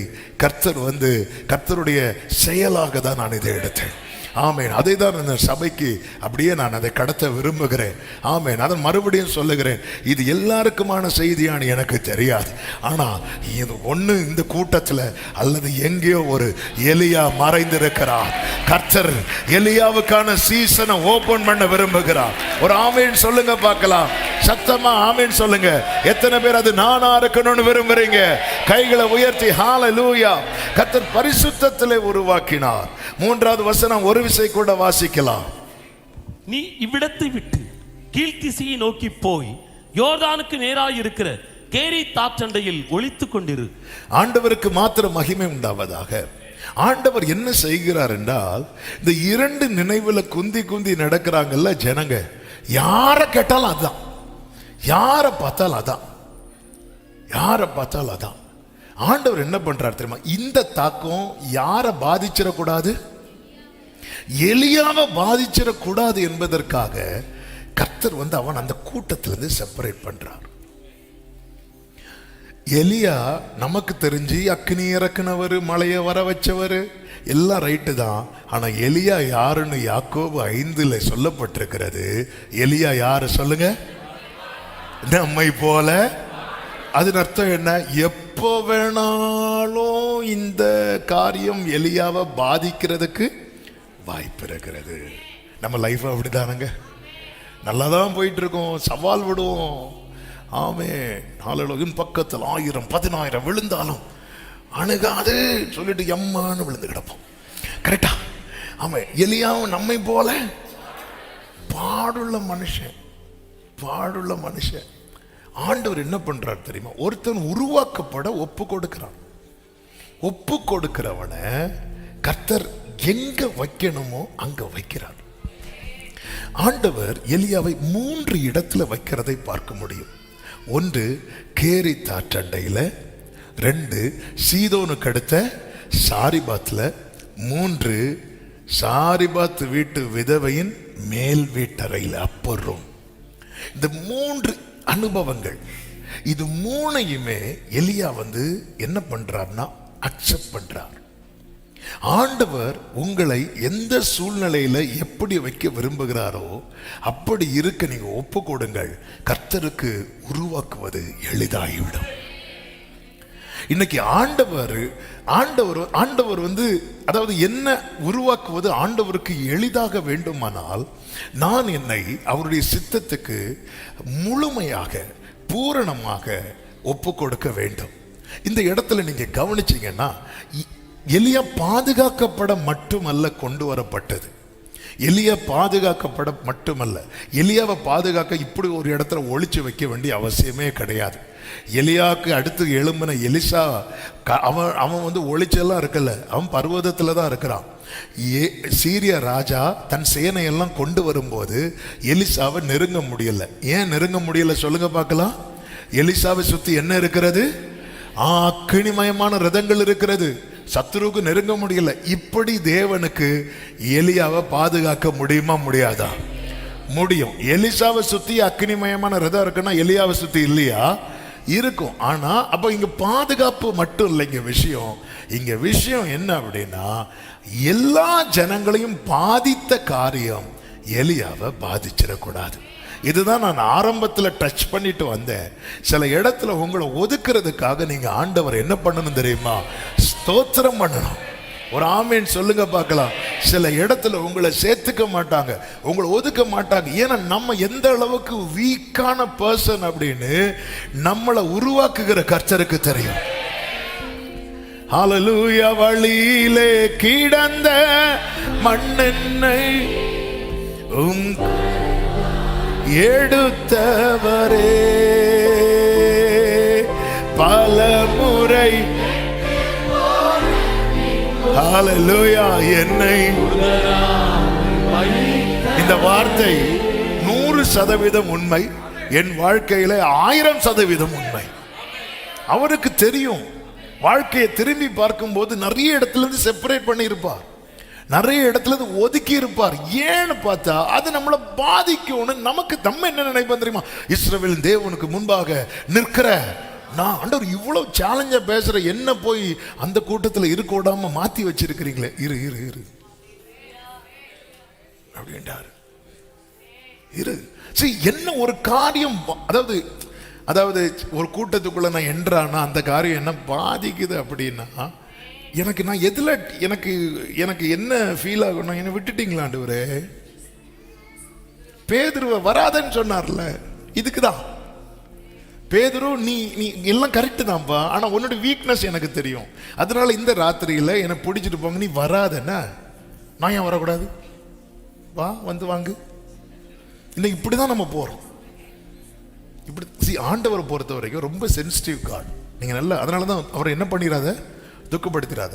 நம்ம ஒரு விஷயத்துல முரண்டு பிடிக்க ஆரம்பிச்சிடணும், விட்டுருவார். அப்படி விடுறாரு தெரியுமா? அது ஆண்டவர் 100% விட்டாதான் நினைக்க கூடாது. ராஜா கேட்டாங்க, கொடுத்துட்டார். பிலேயாம் முதல்ல பாலாக் டீம் வருவாங்க. நான் சில வாரங்களுக்கு முன்பாக அந்த செய்தியை கேட்டோம். பாலாக் டீம் வருவாங்க பிலேயாம்கிட்ட, நாங்கள் உங்களுக்கு இதெல்லாம் தாரோம். பிலேயாம் சொல்லுவார், பெரிய அவரு பாருங்க, நீங்கள் எவ்வளோ தந்தாலும் அவர் என்ன சொல்கிறாரோ அதுதான் சொல்லுவேன். அதே மாதிரி ஆண்டவர் சொன்னார், அவங்க கூட போகாத, அந்த ஜனங்கள் ஆசீர்வதிக்கப்பட்டவர்கள். யார்? இஸ்ரவேலர். அதனால் நீ போகக்கூடாது. அவன் சபிக்க தானே கூட, நீ போகக்கூடாது. இவன் வந்துட்டான் பிள்ளையாம். அவெல்லாம் ஆண்டவர் வரக்கூடாதுன்னு சொல்லிட்டாரு, அவங்கள ஆசீர்வதிக்கப்பட்டவங்க சொல்லி அனுப்பியாச்சு. இப்போ பாலாக்கு எக்ஸ்ட்ரா வெகுமதிகள் எல்லாம் கொடுத்தன. நான் தான் சொன்னேன்ல வரமாட்டேன், எதுக்கும் கேட்டுட்டு வரேன். ஆண்டவரே நான் போலாம் ஆண்டவர். ஆண்டவர் பார்த்தார், போன்ட்டார். நம்ம உடனே என்ன தெரியுமா சொல்லுவோம்? கர்த்தர் என்ன காட்டிட்டார்? ஆண்டவரே எப்படியாவது இவ்வளவு என்ன கட்டித்தாங்க. கெட்டு போச்சு. ஆண்டவர் வசனம் தந்தார். ஆண்டவர் வசனம் தந்தார், நீ தேடி எடுத்தியா? ஆமென். See, the first ஒரு ஆன்சர் வருது தெரியுமா? அதுதான் நம்முடைய பாதுகாப்பு. இவ எஸ் சொன்ன ஆண்டவர், நோ சொன்ன ஆண்டவர்கிட்ட நான் எஸ் சொல்ல வச்சிடலாம், விடாபடியா கேட்டு. ஆனா அந்த எஸ்ஸுக்கு கேரண்டி கிடையாது. இது என்னைக்குமே புரிஞ்சுக்கணும். என்னைக்குமே ஆண்டவர் செப்பரேட் பண்றாரா, அதுக்காக ஸ்தோத்திரம் பண்ணுங்க. சிலர் உங்களை சேர்த்துக்க இல்லையா, ஸ்தோத்திரம் பண்ணுங்க. அந்த கூட்டத்தில் என்ன நடக்கும் நமக்கு தெரியாது, அது நம்மளை பாதிக்கும். பேதுருட்ட அதான் சொல்லுவார், பேதுரு நீ வராத பேதுரு. நான் ஏன் வரக்கூடாது? நான் உங்க கூட காவல்ல வர. பேதுரு மறுதளிக்கிறதுக்காக வரல, ஏசு கூட நிக்கணும் தான் வந்தான். ஆனா வந்த இடத்துல அது அவனுக்கு ஒரு பெரிய தாக்கத்தை கொடுத்துட்டு அவன் இடறிட்டான், அவன் மறுதளிச்சிட்டான். அவனால முடியல. இன்னைக்கு இதே மாதிரி தான் சில இடத்துல போய் நம்ம அதனால பாதிக்கப்பட்டு பேதுருவ மாதிரி எங்கேயோ உட்காந்துருந்து அழுதுட்டு இருக்கிறோம். இந்த நிலைமை பேதுரு எங்க கொண்டு போயிட்டுன்னா, அவனை இயேசு கிட்ட ஓடி போய் நெருங்க முடியாம அவனை மீண்டும் பழைய நிலைக்கு கொண்டு போகிறது. கர்த்தர் ஒருத்தனை உருவாக்கணும்னு நினைச்சிட்டாருன்னா சில சூழ்நிலையை விட்டு செப்பரேட் பண்ணுவார். ஏன்னா இந்த உலகம் யாருக்குள் கிடக்கிறது என்று பைபிள் சொல்லுகிற தெரியுமா? பொல்லாங்கனுக்குள்ள கிடக்கிறது. கர்த்தர் அவனை தனியா கொண்டு போய் இருத்தி அவனை கர்த்தர் எப்படி டியூன் பண்றாருன்னா, அவன் எந்த டைம் சாப்பிடணும்னு டைமை முதல்ல செட் பண்றார். நான் கடந்த இது ரொம்ப தெரிந்த பகுதி, ஆனால் கடந்த இந்த வாரம் இது செய்தியானதுனால கடந்த வாரம் முழுவதும் இதான் மைண்டுக்குள்ள ஓட ஆவியானவர் வச்சுட்டே இருந்தார். பாருங்க, அவர் 2 வேளை சாப்பிட்டார்ல. முதல் வேளை எந்த வேளை தெரியுமா? 6வது வசனத்தில் இருக்கிறது, காகங்கள் அவனுக்கு விடியற் காலத்தில், ஆமென், விடியற் காலத்தில், அடுத்து சாயங்காலத்தில். ஆண்டவர் ஒருத்தனை டியூன் பண்ணும்போது அவனுக்கான சாப்பாடையும் பெஸ்ட் சாப்பாடுன்னா, சூப்பர் சாப்பாடு எங்கும் கிடைக்காது, நோ கொலஸ்ட்ரால். ஆமே, அப்படி இருந்தா நடக்க விட்டுருவார். சாரி பார்த்து கோடு. ஆமே, ஹல்லேலூயா. ஆமே, நல்ல சாப்பாடு, அப்பமும் இறைச்சியும். சில விழுங்குறீங்க தெரியுது. ஆமே, இப்போ அது பரவாயில்ல. காலையில் அடுத்த ஆராதனைக்கு இதை சொல்லும் போது எத்தனை, ஏன்னா மத்தியம் கரெக்டாக ஒரு 12 அடிக்கிற டைம் வரும்னு நினைக்கிறேன். ஆமே, சி பெஸ்ட் ஃபுட்டு, பட் அவர் தருது டைம், அவர் செட் பண்றார். சிலர் தட்டுறாரு பாருங்க காலையில், நீங்க தட்டிடாதீங்க, ஸ்டாப் ஆயிரும், ஸ்டாப் ஆயிரும். ஆமே, எதுக்காக? ஆண்டவர் உருவாக்குறார், ஆண்டவர் உருவாக்குறார், ஆண்டவர் காட்டி கொடுக்கிறார். இங்க பாரு, எனக்கு நான் கிரியை செய்யறது காலையில் மட்டும் இல்லை, சாயங்காலத்தில் நான் செய்வேன். என்ன அது அர்த்தம்? நாளைக்கு 18ஆம் அதிகாரத்தில் போய் நிற்க போறார். காலையிலேருந்தே அந்த டைம் முழுவதும் யார் எடுக்க போறா தெரியுமா? பாகால் தீர்க்கதரிசிகள் எடுக்க போறாங்க. எலியாவுக்கு எந்த டைம் கிடைக்க போகுது தெரியுமா? சாயங்காலம் மட்டும். அதனால எலியாவுக்கு கவலை கிடையாது. அவன் சாயங்காலத்தில் கர்த்தருடைய கிரியை பார்த்துட்டான். ஆமா, உங்களை தனியா கொண்டு போய் கர்த்தருடைய கிரியை என்னது என்பதை காண்பித்து தருவார். காலையும் மாலையும் கர்த்தருக்கு கணக்கு. ஆமென் சொல்லுங்க பார்க்கலாம். ஹல்லேலூயா சொல்லுங்க. ஆண்டவர் செப்பரேட் பண்றார், உருவாக்குகிறார். உலகத்தின் தாக்கத்திலிருந்து விலகி தேவனோடு வாழ கற்றுக் கொடுக்கிறார், தேவனோடு வாழ கற்றுக் கொடுக்கிறார். அவன் காகத்தை அனுப்புவார், என்றைக்கும் காகத்தை அனுப்ப மாட்டார். நீங்க காகத்தை எதிர்பார்க்க ஆரம்பிக்கிறீங்கன்னு தெரிஞ்சதுமே காகத்துக்கு கதையை முடிச்சிருவார். ஆமே, அதனால நீங்க யாரையும் ரொம்ப சார்ந்து அவங்க கதையை முடிச்சிடாதீங்க. ஹல்லேலூயா. ஆமே, நான் இவங்களை நம்பி இருந்தேன், போச்சு போ. ஆமே, யாரையும் ரொம்ப சார்ந்து காகம் அப்படி பார்த்து பார்த்து பார்த்து ஒருவேளை காலையில் எழும்பி இன்னும் காக்காவை காணல. ஆண்டவர்கிட்ட இதே மாதிரி நிறைய காகங்கள் உண்டு, நிறைய காகங்கள் உண்டு. இங்கே கர்த்தர் அவனை செப்பரேட் பண்ணி, இப்போ எனக்கு இதுல என்ன ஒரு ஆச்சரியம்னா, இந்த 3 இயர்ஸ் இவருக்கு எந்த அறிவு குறைவு தெரியுமா? உலக அறிவு குறைவு.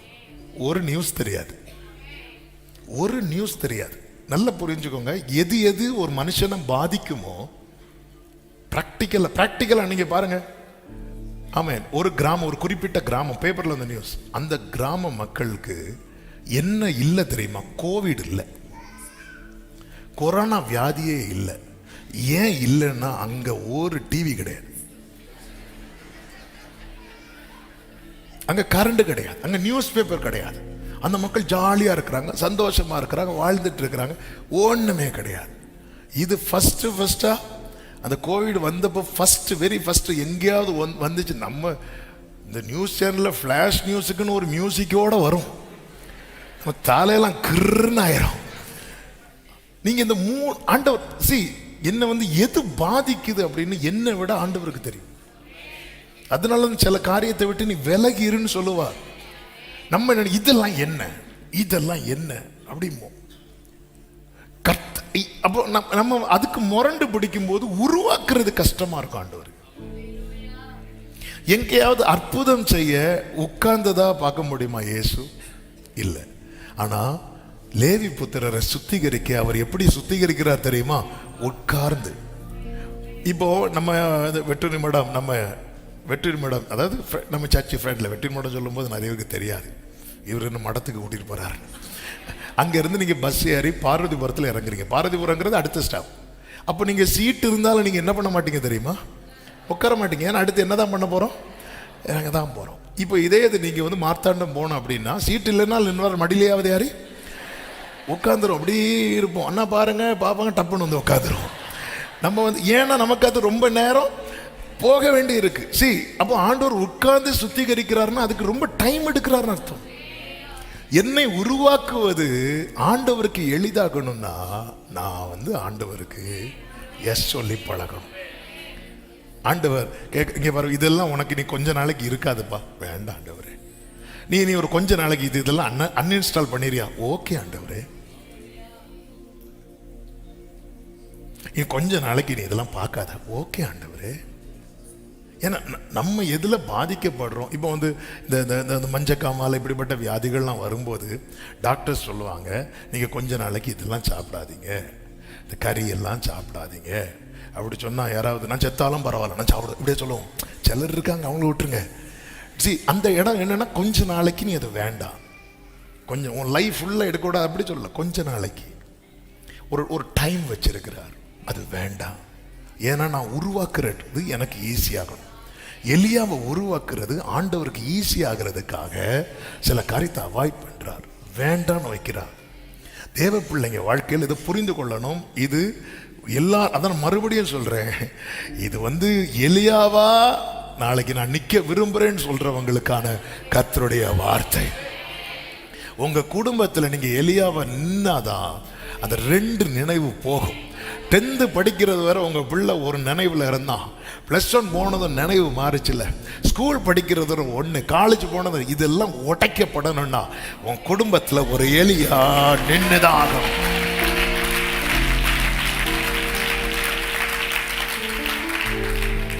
ஹல்லேலூயா. பரிசுத்தத்தில் உருவாகணும்னா இந்த கீழ்ப்படிதல் வந்து ரொம்ப அவசியம். நீ போய் ஒளித்து கொண்டு அப்படிதான் சொல்றார். நீ போய் இருன்னு சொல்லல, கேரி தாற்றண்டையில் ஒளித்து. அப்ப நீ அந்த மைண்ட் செட்ல தான் இருக்கணும். இது வேண்டாம். யாராவது வாராங்கன்னா நீ என்ன பண்ணிடணும்? ஒளிச்சிடணும். நீ திடீர்னு மொபைல் எடுத்து ஏதாவது வருதுன்னா நீ என்ன பண்ணிடணும்? ஐயோ வேண்டாம் வேண்டாம். இதுதான் நான் பிராக்டிக்கலா பேசிட்டு இருக்கிறேன். எலியாவை நீ ஒளித்து கொண்டுதான் இருக்கணும். நீ உன்னை யாருக்கு மட்டும்தான் காட்டணும்னா காக்காக்கு மட்டும்தான். இது வரும்போது ஒளிச்சிரு. வேண்டாம் வேண்டாம் வேண்டாம், ஐயோ வேண்டாம்ப்பா வேண்டாம். உங்க வீட்டுல சினிமா ஓடும், வேற யாராவது பார்த்துட்டு இருப்பாங்க, ஒளிச்சுக்கோ. ஒரே ஒரு ஆமீன் வருது. அவங்க வீட்டுல டிவி இல்லையோ, சும்மா சொன்னேன்.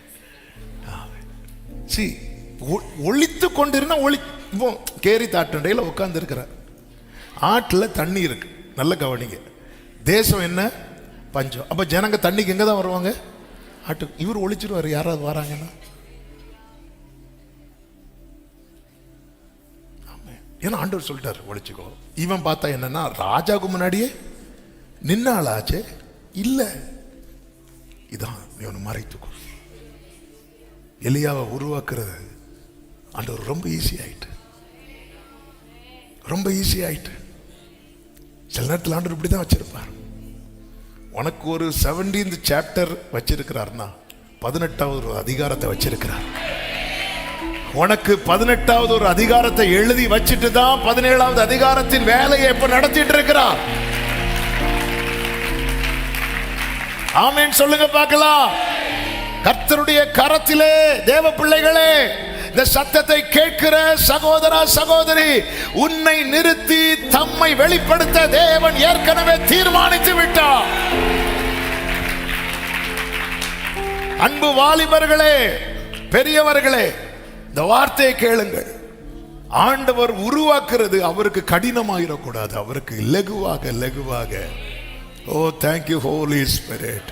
ஆண்டவரே நீங்க என்ன உருவாக்குங்கப்பா. என் வாழ்க்கையில எந்தெந்த மதில்கள் எழும்பணுமோ எழும்பட்டும், எந்தெந்த காரியங்கள் அடைக்கப்படணுமோ அடைக்கப்படுவதாக. ஆமென் சொல்லுங்க. 1 பேதுரு 1வது அதிகாரம் 15-16 வசனங்களிலே, நான் பரிசுத்தராய் இருக்கிறபடியால் நீங்களும், உங்களை அழைத்தவர் பரிசுத்தராய் இருக்கிறபடியால் நான் பரிசுத்தர் ஆகையால் நீங்களும் பரிசுத்தராய் இருங்கள் என்று எழுதியிருக்கிறது. எங்க எழுதியிருக்கிறது? லேவிய ரகமத்தில் பழைய ஏற்பாட்டில் எழுதியிருக்கு, புதிய ஏற்பாட்டிலே அதை எடுத்து சொல்ல காரணம் என்ன? ஆண்டவருடைய ப்ராசஸ் இப்படிதான் இருக்கும். ஹல்லேலூயா, ஒரு ஆமென் சொல்லுங்க பார்க்கலாம். அது மட்டுமல்ல, யார் கர்த்தருடைய சந்நிதியில் ஏறுவான்? கைகளில் சுத்தம் உள்ளவன், இருதயத்தில் மாசில்லாதவன், தன் ஆத்துமாவை. நல்ல கவனமா கேளுங்க. ஒரு நம்ம முகம் பார்க்கிற கண்ணாடி இருக்குல்ல, முகம் பார்க்கிற கண்ணாடி, சில கண்ணாடி துண்டெல்லாம் நீங்க பார்த்தீங்கன்னா தெரியும், அந்த குப்பைகளுக்குள்ள இருக்கும். குப்பைகளுக்குள்ள அதை எடுத்து பார்த்தீங்கன்னா அது முகம் பார்க்குற கண்ணாடி தான், ஆனால் அதுக்கு மேலே ஃபுல்லாக என்ன இருக்கும் தெரியுமா? ஃபுல்லாக அழுக்கு இருக்கும். ஃபுல்லாக அழுக்கு இருக்கும்போது நம்மளால் என்ன பண்ண முடியாது? பார்க்க முடியாது. அது என்ன பண்ணணும் அப்படின்னா, அதிலிருந்து செப்பரேட் பண்ணணும். செப்பரேட் பண்ணி அதை சுத்தப்படுத்தி அதை நல்லா க்ளீன் பண்ணிட்டா அதில் என்ன பண்ணலாம் அப்படின்னா நம்மளை பார்க்க முடியும். தேவன் மனிதனை செம்மையானவனாகவே படைத்தார். நம்ம யாருமே பிறக்கும் போதே அப்படி இப்படின்னு பிறக்கல, செம்மையானவனாகவே படைத்தார். ஆமென். ஆனால் இந்த பாவம் நிறைந்த, பொல்லாப்பு நிறைந்த, வஞ்சகமும் கபடும் பொய்யும் நிறைந்த இந்த உலகத்தில் நம்மில் வெளிப்பட வேண்டிய அந்த மகிமை வெளிப்படாதபடிக்கு எல்லாம் சேர்ந்து இதாகிட்டு. இப்போ இதை அவர் கையில் கொடுக்கணும். அவர் எடுத்து என்ன பண்ணுவார்னா சுத்திகரிப்பார். சுத்திகரித்ததுக்கு அப்புறம் நம்மளை என்ன பர்பஸுக்காக உருவாக்கினார்? யாராவது கண்ணாடியை செஞ்சு குப்பையில் போடுறதுக்காக கண்ணாடி செய்வாங்களா? இல்லை. அது வீட்டில் இருக்க வேண்டியது, கடையில் இருக்க வேண்டியது. அதுக்குன்னு ஒரு இது உண்டு. எத்தனை பேர் எல்லா லேடிஸ் பேக்லையும் இருக்க வேண்டியது. ஆமாம், தலையாட்டுறார். ஆமாம், கரெக்ட். ஆமாம், இருக்க வேண்டிய இடத்துல இருக்கல அது. ஆமாம். ஆனால் அது உருவாக்குனது குப்பையில் போடுறதுக்கல்ல. அது போலதான் என்னையும் உங்களையும் தேவன் படைத்ததுக்கு ஒரு பெரிய நோக்கம் இருக்கிறது. ஹல்லேலூயா, ஹல்லேலூயா. ஆவியானவர் சபைகளுக்கு சொல்லுகிறதை காதுள்ளவன் கேட்க கடவன். ஆண்டவர் சமூகத்தில் போய் நிற்கணும். கர்த்தருக்கு முன்பாக நிற்கிற நான் சொல்லிட்டான். கர்த்தருக்கு முன்பாக யார் நிற்பார்?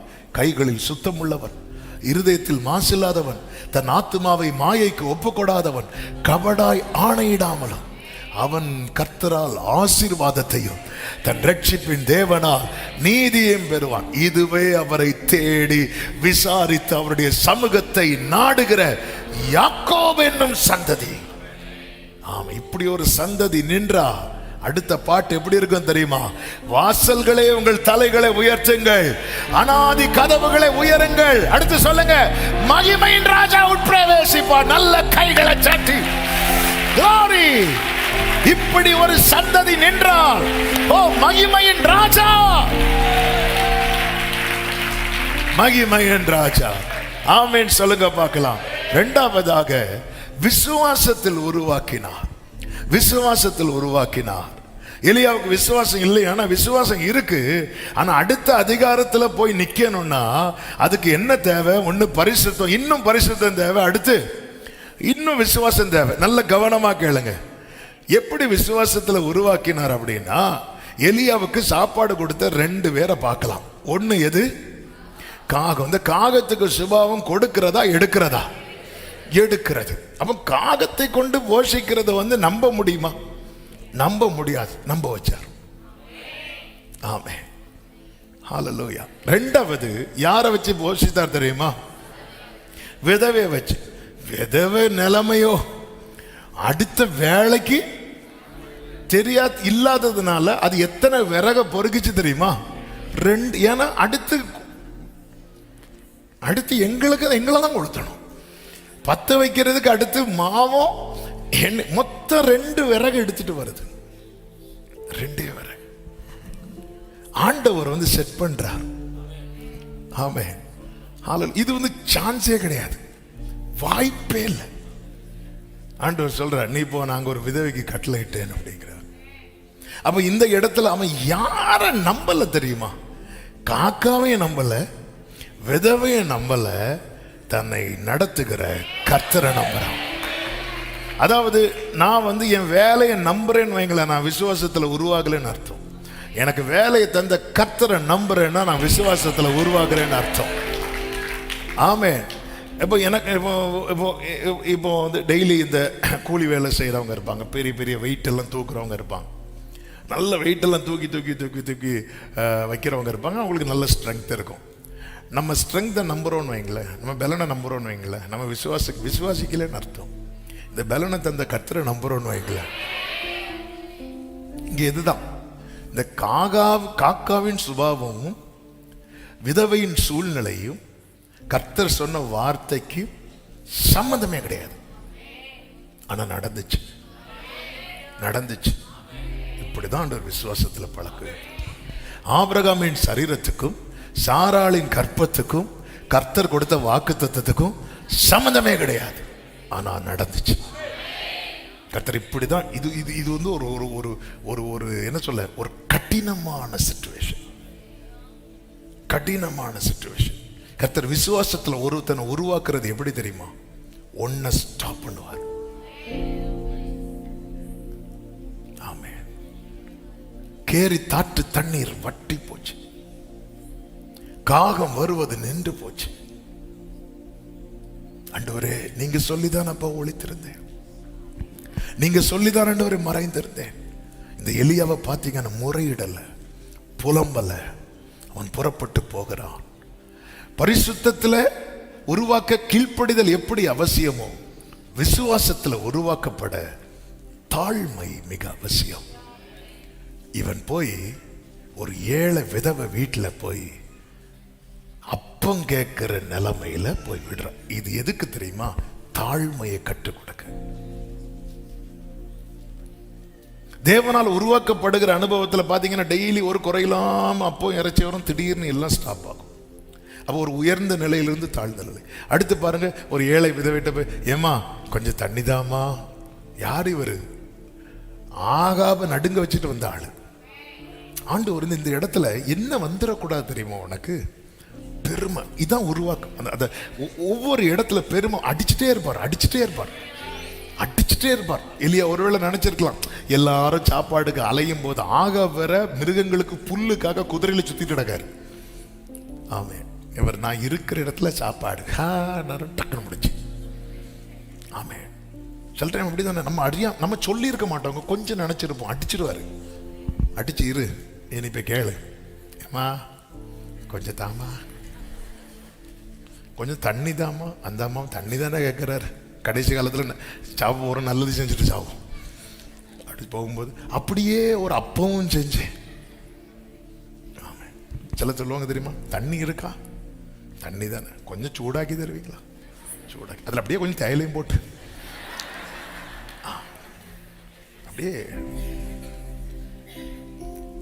அப்படியே அப்பவும் செஞ்சு. அவங்க சொல்றாங்க, ஐயா நான் சொல்லட்டுமா, எனக்கு கொஞ்சம் எண்ணெயும் கொஞ்சம் மாவுமே அன்றி வேற ஒன்றும் இல்லைன்னு நான் கர்த்தருடைய ஜீவனை கொண்டு சொல்றேன். நாங்கள் இது சாப்பிட்டு சாக போறோம். சரிம்மா, இருந்தாலும் அந்த ஃபர்ஸ்ட் ஒரு அடையர் சின்னதாக ஒன்று சாம்பிளுக்கு சொல்லுவல்ல, அதையாவது எனக்கு தான். என்ன இது, எதுக்கு இப்படி அலோவ் பண்றார்? தாழ்மை. நம்ம லைஃப்ல இப்படி சில போஷனை வச்சிருப்பார். ஆண்டவரே, இவங்கள்ட்ட போய் நிக்க வச்சுட்டீங்களே, இல்ல, உருவாக்குகிறார். நாளைக்கு ஒன்னாலதான் வானமே திறக்க போகும். ஆமீன் சொல்லுங்க பார்க்கலாம். அது மட்டுமல்ல, இது சாப்பாடு மேட்டர் மட்டும் இல்ல, எங்க கொண்டு போறார் அப்படின்னா சீதோனுக்கு அடுத்த சாரிபாத். 17:9, நீ எழுந்து சீதோனுக்கு அடுத்த சாரிபாத். ஏன் சீதோன்ல இருந்தா யாரை கூட்டிட்டு வரான்? கரெக்டா சொன்னீங்க, ஏசபேலை கூட்டிட்டு வரான். நல்ல கவனமா கேளுங்க. என் ஆண்டவர் எப்படி விசுவாசத்துல பழக்கி வைக்கிறார் தெரியுமா? ஏசபேல் எருசலேம்ல வந்து ஜனங்களை நாசப்படுத்திட்டு இருக்கிறா. இப்போ எருசலேம்ல வந்து தீர்க்கதரிசிகளை கொன்றுட்டு இருக்கிறா. இஸ்ரவேலின் தீர்க்கதரிசியை பார்த்தாலே கொலை பண்ணணும். ஏன்னா அந்த இடத்துல யார் தான் நிக்கணும்? பாகாலின் தீர்க்கதரிசி. கர்த்தர் வந்து எலியாவுக்கு பாதுகாப்பை எங்க வச்சிருக்கிறார் தெரியுமா? ஏசபேல் எல்லைக்குள்ள. ஆமே, ஐயோ எங்க மாமியார் வீடா அப்படி சொல்லிட்டு கலங்க கூடாது. ஐயோ இங்கயா கலங்க கூடாது. தேவ பிள்ளைகளுக்கு எங்க பாதுகாப்பு என்பது அவருக்கு தெரியும். தானியேலே, உனக்கு பாதுகாப்பு சிங்க கெபில, சாத்ராக் மேஷாக் ஆபேத்நேகோவே உனக்கு பாதுகாப்பு அக்கினி சூளையில. ஆமென் சொல்லுங்க பார்க்கலாம். ஆண்டு சொல்றார், எலியாவே நீ சேஃபா இருக்கணுமா, வா நான் ஒரு எல்லைக்குள்ள கூட்டிட்டு போறேன். சீதோனுக்கு அடுத்த சாரிபாத் உள்ள போய் நீ சேஃபா இருப்ப பாரு. எலியாவை இந்த ஊரை தள்ளி மீது எல்லா இடத்துலையும் தேடியாச்சு. அது மட்டும் இல்ல, இவனை மறைவாக கொண்டு போய் பாகாலின் அந்நிய வல்லமைகள் எல்லாம் இல்லாமாக்குறார். ஆமா, நீ உருவாக்கப்படுகிற அதே நேரத்தில் நிறைய சத்துருவின் கட்டுகள் தளர்ந்து கொண்டே இருக்கும், தளர்ந்து கொண்டே இருக்கும். வான மண்டலத்தில் கிரியை செய்கிற உன் குடும்பத்துக்கு விரோதமாய், உன் தலைமுறைக்கு விரோதமாய் கிரியை செய்கிற அநேக அநேக சத்துருவின் தந்திரங்கள், எதிரான ஆயுதங்கள். ஆமென் சொல்லுங்க, ஆமென் சொல்லுங்க. எனவேதான் கர்த்தர் நடத்துகிற போக்குல நீங்க போங்க. இங்க வேற ஒண்ணு, எலியாவின் கால் படுது, சீதோன்ல கால் படுது. தேடவே கேட்டேன், அவர் ஏதோ அந்த வீட்டுல சாப்பாடு ஏதோ கேட்டுட்டு இருக்கிறாரு. இப்படிதான் இருக்கும், ஆண்டவர் உருவாக்குறார். அவர் சொல்றார், நீங்க பாருமா, நீ தாமா கர்த்தருடைய வார்த்தையை கேளு, இந்த பஞ்சகாலம் முழுவதும் உனக்கு எண்ணெய் குறையாது, மாவு குறையாது. இந்த ஸ்திரீ விசுவாசிக்கிறாள். நல்ல இங்க ஒரு செய்தியை நான் சொல்ல விரும்புகிறேன். அவருடைய ஜனம், இவ புறஜாதி, அவருடைய ஜனம் விசுவாசிக்க மறுத்த போது கிருபை புறஜாதிக்கு வருகிறது. இஸ்ரவேல் ஜனங்கள் தங்கள் இருதயத்தை கடினப்படுத்தின போது அந்த கிருபை, அந்த கிருபை, அந்த கிருபை புறஜாதி ஆகிய. எத்தனை பேர் ஆமென் சொல்லுவீங்க? நல்ல கரங்களை தட்டி அந்த கிருபை, அந்த இருதயம். அதனாலதான் விழுந்தவர்களிடத்தில் கண்டிப்பையும் உன்னிடத்திலோ தயவையும் பாராட்டி இருக்கிறார். அந்த கிரேஸ், அந்த கிருபையின் மேகம் அப்படி வருது. இந்த அம்மா ஆண்டவர் வந்து ஞானிகளை வெட்கப்படுத்த, உன்னால நம்ப முடியல, அரண்மனையில் இருக்கிற ஆகாபை உன்னால நம்ப முடியல, குடிசையில் இருக்கிற என் பிள்ளைய பாரு, நம்புறா பாரு, நம்புறான் பாரு. ஹalleluya, ஹalleluya, ஹalleluya. கர்த்தர் பாராட்டின கிருபைக்காக. அதனாலதான் ரோமருக்கு எழுதும் போது பவுல் சொல்றாரு, அவங்க எல்லாம் இஸ்ரவேலர்பா, அவங்களுடைய கடினம், ஆமே, அது வெட்டப்பட்டு, சுபாவ கிளைகள் வெட்டப்பட்டு எங்கேயோ கிடந்து நம்மளை கொண்டு வந்து ஒட்டி வச்சிருக்கிறா, ஒட்டி வச்சிருக்கிறா. நானோ உமது ஆலயத்தின் நடுவிலே கிருபையே, கிருபையே மாறாத நல்ல கிருபையே, ஆமென், கிருபையே, கிருபையே மாறாத நல்ல கிருபை. ஹalleluya. என்னைக்குமே இது நினைக்கணும். இஸ்ரவேல் ஜனங்களுக்குள்ள ஏன் அனுப்பலைன்னா, அவங்க எல்லாம் எந்த நினைவுல இருக்கிறாங்க? ரெண்டு நினைவுல குந்தி குந்தி நடக்கிறாங்க. ஆண்டவர் எப்படி போக்கஸ் எங்க திருப்புறார் பாத்தீங்களா? புறஜாதி மேல, இந்த புறஜாதி மேல. ஆண்டவரே நன்றி, ஆண்டவரே ஆமே நன்றி. சாரிபாத்து விதவைக்கு வாழ்வு கொடுக்க எலியா, கேரி தாற்றண்டையில் இருந்த எலியா அனுப்பப்பட்டார். ஆனா நமக்கு வாழ்வு தர பிதாவின் வலது பாரிசத்தில் இருந்த ஆண்டவராகிய இயேசு கிறிஸ்து அனுப்பப்பட்டார். ஆமென் சொல்லுங்க பார்க்கலாம். ஹalleluya, ஹalleluya. ஆண்டவர் நம்மளை எங்க வச்சிருக்கிறாரோ அதுதான் நம்முடைய சேஃபஸ்ட் பிளேஸ். ஆண்டவர் எங்க வைத்திருக்கிறாரோ அதுதான் நமக்கு மிக மிக பாதுகாப்பான இடம். ஆமென். ஆண்டவர் என்னை எங்கிருந்து எப்படியாவது கொண்டு போயிருங்கன்னு சொல்லாதீங்க. அப்படி போனா ஒருத்தன் லோத்து, ஆமென், அவன் நாள்தோறும் வாதிக்கப்பட்டான். சின்ன வாக்குவாதம், சின்ன பிரச்சனையை பெருசா பார்த்தான், பெரிய பிரச்சனையை உண்மையிலே பார்த்தான். ஆமென். ஆண்டவரே நீங்க என்ன எங்க வச்சிருக்கிறீங்களோ எப்படி வச்சிருக்கிறீங்களோ அதுதான் என் பாதுகாப்புன்னு ஒருத்தன் நம்புறான் தெரியுமா, அவன் விசுவாசத்துல உருவாகிறான். அவன் நாள்தோறும் கர்த்தரை சார்ந்திருக்க டெய்லி ஒருத்தன் காடை டிபெண்ட் பண்ணி இருக்கிறான்னா அவன் ஃபெய்த்தில் உருவாக்கப்பட்டு கொண்டிருக்கிறான் அர்த்தம். மூன்றாவதாக அவனை எதிலே உருவாக்கினார் என்றால் ஜெபத்திலே உருவாக்கினார். ஆமே 17 முதல் ஒரு சம்பவம் சொல்லப்பட்டிருக்கிறது. கர்த்தர் சொன்ன வார்த்தையின்படி அந்த மாவும் குறையல, எண்ணெயும் குறையல, அந்த குடும்பமே சாப்பிட்டாங்கன்னு இருக்கு. எப்பவுமே பாருங்க, உங்க வீட்டில் எல்லாம் இருந்ததுன்னா உங்க மொத்த குடும்பம் உங்க வீட்டில் இருக்கும். உங்க வீட்டில் ஒரு பிடி மாவு கொஞ்சம் எண்ணெய் தான் இருந்தால் நீங்களும் உங்க பிள்ளைகளும் மட்டும்தான் இருப்பீங்க. இதுதான் உலகம். ஆமே. ஆனால் இந்த வீட்டில் மாவு எண்ணெயும் குறையலன்னா அவன் வீட்டாரே வந்துட்டாங்க. ஹலோ சிஸ்டர் பிரைஸ்லாம், நான் கூப்பிட்டேன், கிடைக்கலையா ஃபோன்? கிடைக்கல. அப்படியா? ஒருவேளை என்ன நெட்வொர்க் ப்ராப்ளமோ எல்லாம் சொல்லுவாங்க. ஏன்னா இப்போ மாவு கூடிட்டுல, பரோட்டா என்ன, சப்பாத்தி என்ன, பூரி என்ன, பஞ்ச காலத்தில். ஆமாம், மொத்த குடும்பம் உள்ள இருக்கு. இப்படி இருக்கும்போது திடீர்னு அந்த மகனுக்கு வியாதி வருது. வியாதி வந்து சுவாசம் போகும் மட்டும் அவன் மடியில விழுந்தாச்சு.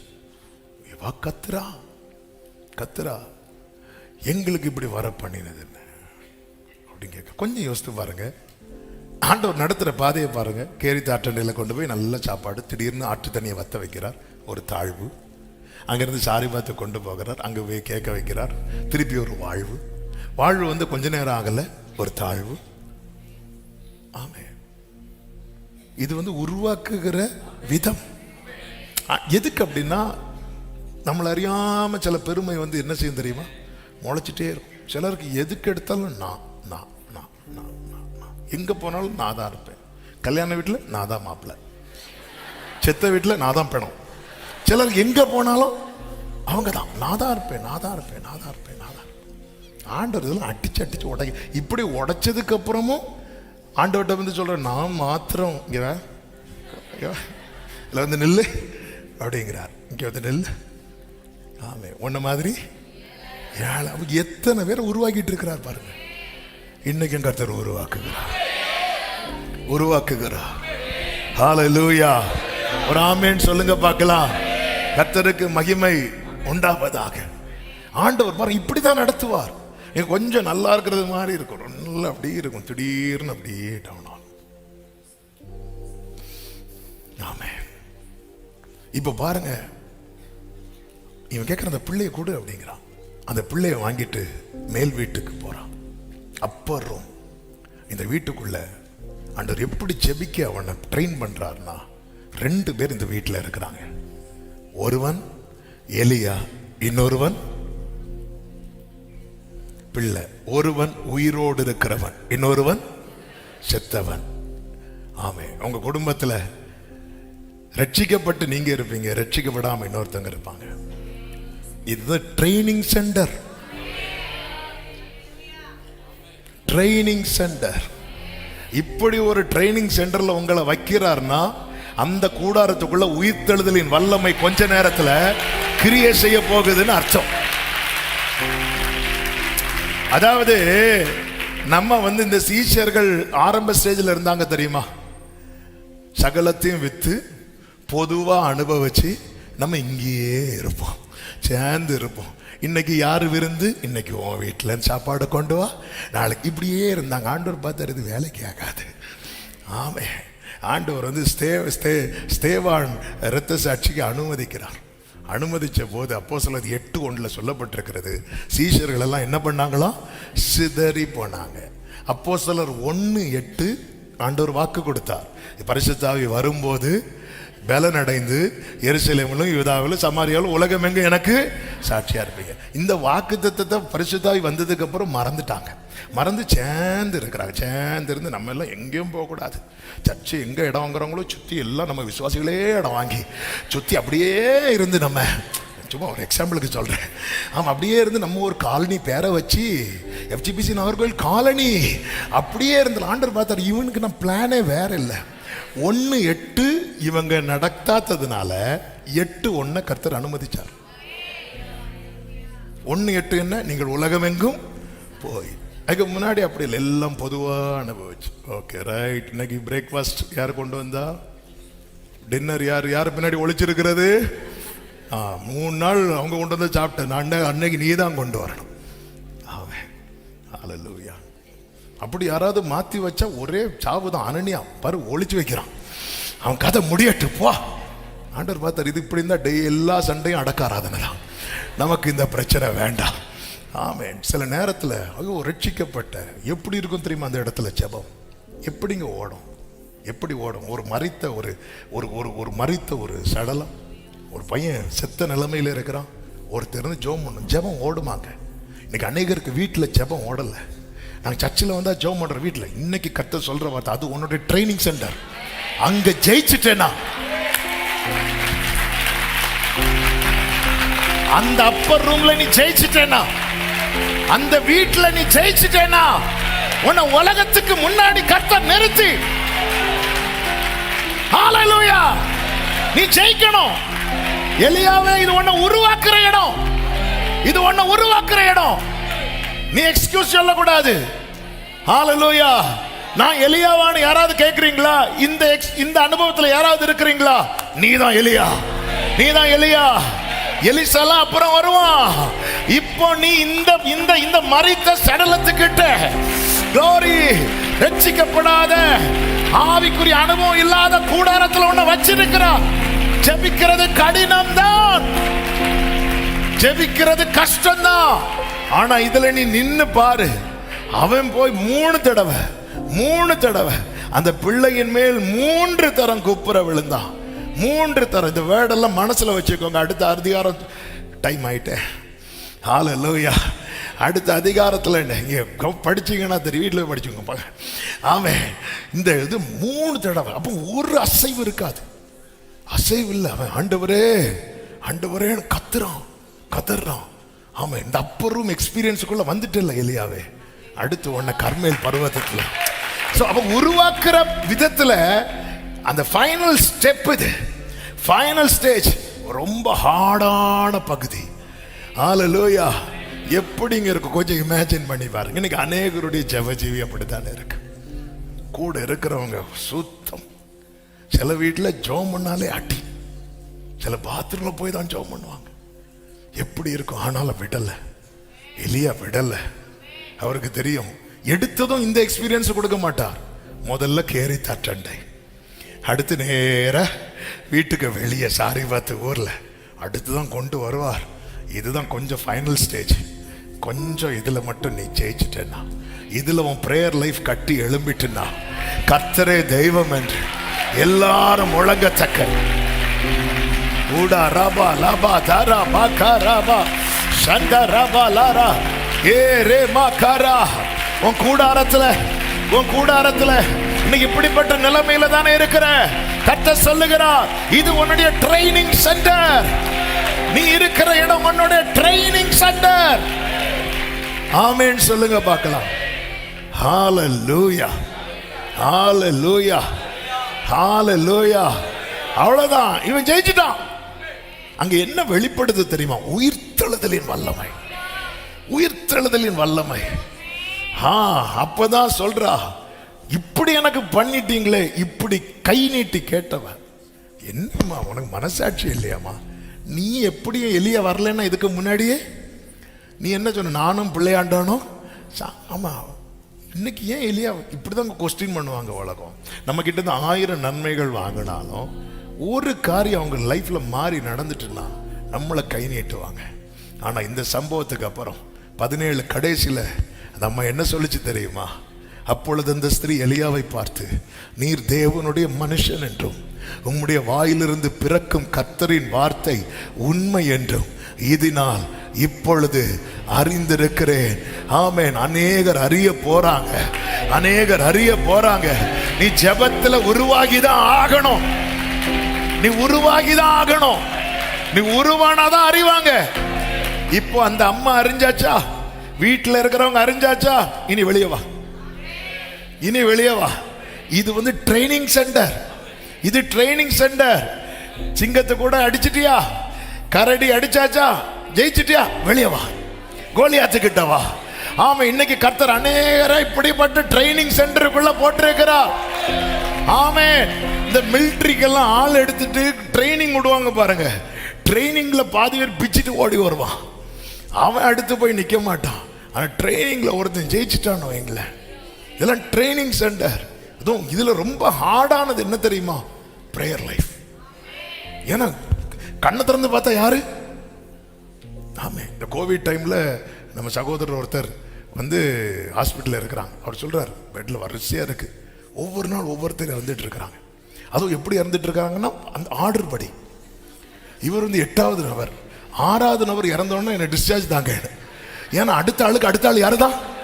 நான் தான். எனக்கு வேண்டாம், நான் வீட்டிலேயே இருந்துடுறேன், டிஸ்சார்ஜ் பண்ணிருங்க சொல்லிட்டு. ஆமே, அவர் சீரியஸா சொன்னார். நம்ம அதை சரிப்பா அடக்கிட்டு கேட்டுட்டு இருக்கோம். ஆமே, எப்படிங்க இருக்கும்? கண்ணை திறந்து பார்த்தா ஆண்டவரே இப்போ வாரம் இறங்கி வாரம் அப்படியே இருக்கு. நீ சொல்லு. ஆமே, இப்படிதாங்க கொண்டு வருவார் ஆண்டவர். உலர்ந்த எலும்புகளுக்கு முன்னாடி கொண்டு போய் நிறுத்தி, இதான் ட்ரைனிங் சென்டர். ஆமேன், ஆமேன். இப்போ ஃபீல் பண்ண முடியுதா? கர்த்தர் என்ன எலியாவா பார்க்கிறார். கர்த்தர் என்ன எலியாவா பார்க்கிறார். சும்மா நிறுத்தல ஒண்ணு. நீ தாயின் கருவில் தோன்றும் முன்னமே பிரித்தெடுக்கப்பட்டவன். ஹalleluya. நீ ஜெயிச்சுதான் ஆகணும். நீ நில்லு. ஒரு விஷயம் வரலையா? 2 விஷயம் வரல, 3வது விஷயம் விழுந்து கட. உயிர்த்தெழுதின் வல்லமை உன் அறைக்குள்ளே கிரியை செய்யும். உன் அறைக்குள்ளே God's resurrection power. உன் கணவன் ரட்சிக்கப்படுவார், உன் பிள்ளைங்க ரட்சிக்கப்படுவாங்க, மனைவி ரட்சிக்கப்படுவாங்க, உன் பெற்றோர் ரட்சிக்கப்படுவாங்க. அவங்க நம்ப ஆரம்பிப்பாங்க. 18:1 நீ உன்னை காண்பி. அதன் அர்த்தம் ட்ரைனிங் முடிஞ்சிட்டு வெளியே வரான். அவன் எதுலெல்லாம் உருவாக்கப்பட்டான்? பரிசுத்தத்தில் உருவாக்கப்பட்டான். இப்ப அவ்வளவு ஜனங்கள் சுத்தி நிக்கிறாங்க, எலியாவை பாதிக்கல. அவன் சொல்றான், நீங்க எல்லாம் பாகாலி தீர்க்கதரிசிகள் 400 பேர் இருக்கிறீங்கல்ல, நான் ஒருவன் மாத்திரம் நிக்கிறான். விசுவாசத்துல உருவாக்கப்பட்டான். ஆமே, நல்ல கவனமா கேளுங்க. அதாவது சாத்தியமே இல்லை, காகம் கொண்டு வருது சாத்தியமே இல்லை. அப்புறம் விதவை இன்னொரு ஆளுக்கு சாப்பாடு கொடுக்கறது சாத்தியமே இல்லை. அதே மாதிரி சாத்தியம் இல்லாததை பண்றான். பலிபீடத்தை செப்பனிட்டு காளையை பலி செலுத்தி அதுக்கு மேல என்ன ஊத்துவாரு தெரியுமா? எத்தனை குடம் ஊத்துவாரு தெரியுமா? 3 குடம். 3 தடவை அரை வீட்டில் பிராக்டிஸ் பண்றார். ஜெபம் பண்ணி 3 வாட்டி எல்லாத்தையும் ஆண்டவர் இன்னைக்கு நீ பண்றதெல்லாம் நாளைக்கு செய்வதற்கான பிராக்டிஸ். ஹalleluya. 3 முறை. ஏங்க, அது ட்ரையா இருந்தாதான் வெயில். நம்ம ஊர் வெயிலுக்கெல்லாம் சும்மா வெளியே முட்டையை போட்டாலே ஆம்லேட் ஆயிடும். அப்படி அடிச்சது போன மாசம் வெயில். இதுல தண்ணி ஊத்துனா எங்கெங்க? இதான் ஃபெய்த். சாத்தியமே இல்லை. ஒரு சின்ன சாப்பாடு மேட்டரை வச்சு எவ்வளவு பெரிய காரியத்துக்கு அவனை பழக்க வைத்தார் தெரியுமா? இன்னைக்கு உன் வாழ்க்கையில் இதெல்லாம் சின்ன மேட்டரா தான் இருக்கும், சின்ன விஷயமா தான் இருக்கும். ஆனால் ஒரு பெரிய காரியத்தை உன்னை கொண்டு செய்வதற்காக. ஹalleluya. அடுத்து ஜெபத்துல பெரிய ஜெபம்லாம் பண்ணல, சின்ன ஜெபம். மொத்தம் 42 வார்த்தைகள் இருக்கும்னு நினைக்கிறேன் 18வது அதிகாரத்துல. ஆமே, அந்த 36, 37 வசனங்கள்ல வீட்டில் போய் எண்ணிக்கோங்க. ஆமே, இப்ப இருந்து எண்ணிட்டு இருக்காதீங்க, டைம் போயிட்டு. ஆமே, மொத்தம் சின்ன ஜெபம். ஆண்டவர் கட்டு தந்த பாடம் தான். இங்க பாரு, நீ விசுவாசத்திலையும் பரிசுத்தத்திலையும் வளர்ந்துட்டேன்னா உன் ஜெபம் சிம்பிளா இருந்தாலே போதும், நான் செய்ய வேண்டாம். ஆமே, ஹalleluya. எளிய ஜெபம் பெரிய காரியத்தை செய்தது.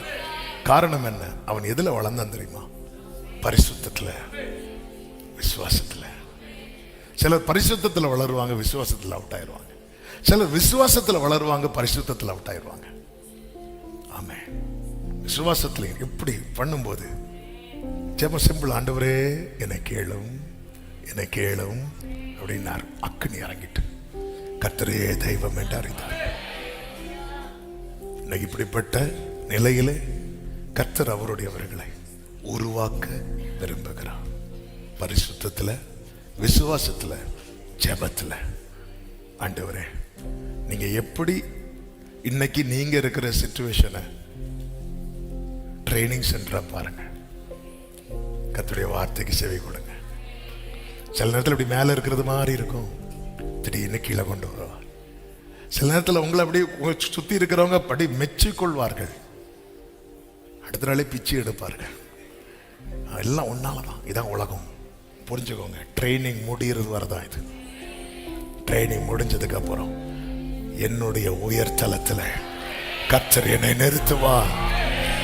4 சுவருக்குள்ளே அடைபட்டிருந்த எலியா இப்பொழுது கர்மேல் பர்வதத்தில் உருவாக்குங்க ஆண்டவர். எழுந்து நிற்கலாமா?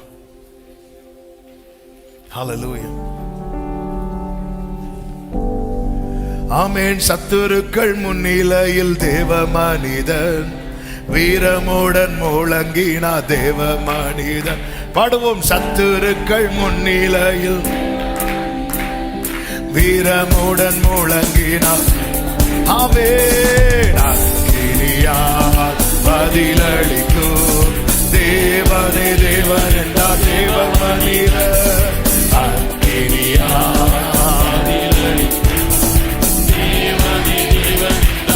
கர்த்தரே தெய்வம், கர்த்தரே தேவன், ஆமென். என்னை ஆசரிப்போ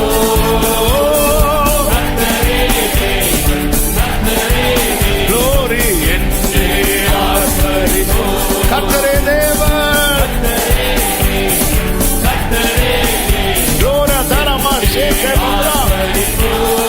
ஹல்லேலூயா,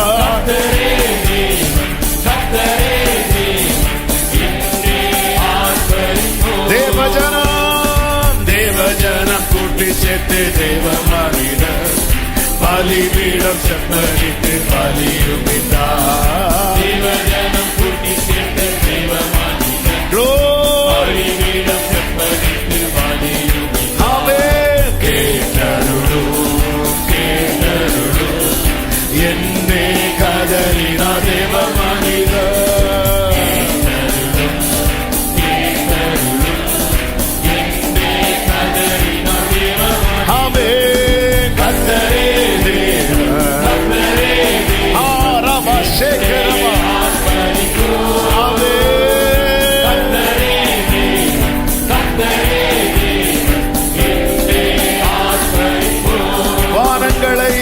வானங்களை திறந்தே ஆமென். அக்கினியால் பதில் தந்தார் வல்ல தேவன். ஆண்டவரே, எங்களை உருவாக்குங்கப்பா. பரிசுத்தத்துல, விசுவாசத்துல, ஜெபத்துல. ஆமென் ஆமென். என்னே பணித்தன தேவஜனங்கள் glory, ஆமென். கர்த்தரே தேவன். நல்ல கையை தட்டி என்னே ஆசரிப்போ கர்த்தரே தேவன், கர்த்தரே தேவன், என்னே ஆசரிப்போ. வேண்டிடும் பக்தர்களின் ஜெபம் கேட்டே பனிமழை நிறுத்தினார் வல்ல தேவன்.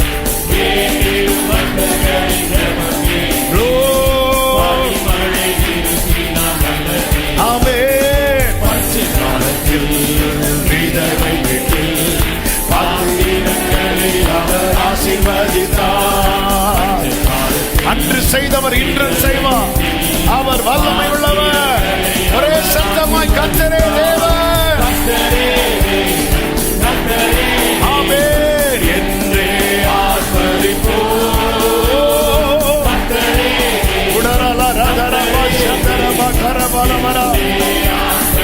ஆமென். கர்த்தரே தேவன். glory, oh hallelujah, hallelujah, ஆமென். ஜீசஸ். எலியாவின் தேவன் நம் தேவன், எலியாவின் தேவன் நம் தேவன், வல்லமையின் தேவன் நம் தேவன். ஆமென். glory, Jesus. glory. தாசர்களே ஜெபம் கேட்டார் வல்ல பெரும் காரியம் செய்திடுவார்.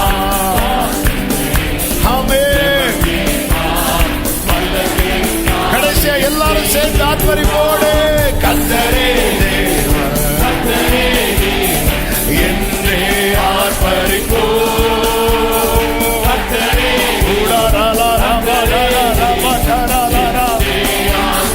கர்த்தரே தேவன், கர்த்தரே தேவன் என்றே ஆர்ப்பரிப்போம்.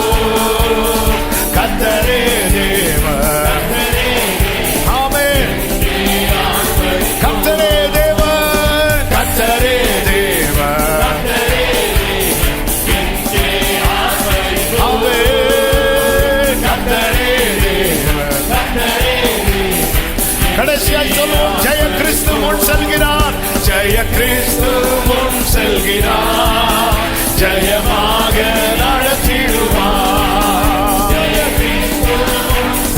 ஓ நரமா கரபலபலபலபல, ஆமென். ஜெய கீதங்கள் நாம் பாடி ஜெய கொடியும் ஏற்றிடுவோம். ஜெயம் அல்லேலூயா, ஜெயம் அல்லேலூயா, ஜெயம் அல்லேலூயா, ஓ ஜெயம் அல்லேலூயா. நல்ல கரங்களை தட்டி ஆர்ப்பரிப்போம், ஆர்ப்பரிப்போம். கர்த்தரே தெய்வம், ஜெய கிறிஸ்து. ஆமென், ஆமென், ஹல்லேலூயா. அப்படியே வலது கரத்தை வானத்துக்கு நேராக உயர்த்தி இடது கரத்தை இருதயத்திலே வைத்து, ஆண்டவரே எலியாவை பரிசுத்தத்தில், விசுவாசத்தில், ஜெப ஜீவியத்தில் உருவாக்கினீரே, என்னை உருவாக்கும், உருவாக்கும், உருவாக்கும். நான் எதுல விழுந்து போவேன்னு உங்களுக்கு தெரியும். எலியாவை செப்பரேட் பண்ணீங்கப்பா, உருவாக்குங்க ஆண்டவர். விசுவாசத்துல இன்னும் பின்னாடி தான் நிக்கிறோம்ப்பா, உருவாக்குங்க. ஜெப ஜீவியத்துல ஆண்டவரே, என் குடும்ப சூழ்நிலை ஜெபிக்கிறது மாதிரியே இல்லை, ஆனா நீங்க அதுதான் ட்ரைனிங் சென்டரா வச்சிருக்கிறீங்க. அன்பு சகோதரி, அன்பு சகோதரா, கொஞ்சம் கஷ்டம் பார்க்காம ஜெபத்துல விழித்திரு. உன் கண்ணு முன்னாடி உன் குடும்பம் உயிர்ப்பிக்கப்படும். உன் கண்ணு முன்னாடி, உன் கண்ணு முன்னாடி இது நடக்கும்.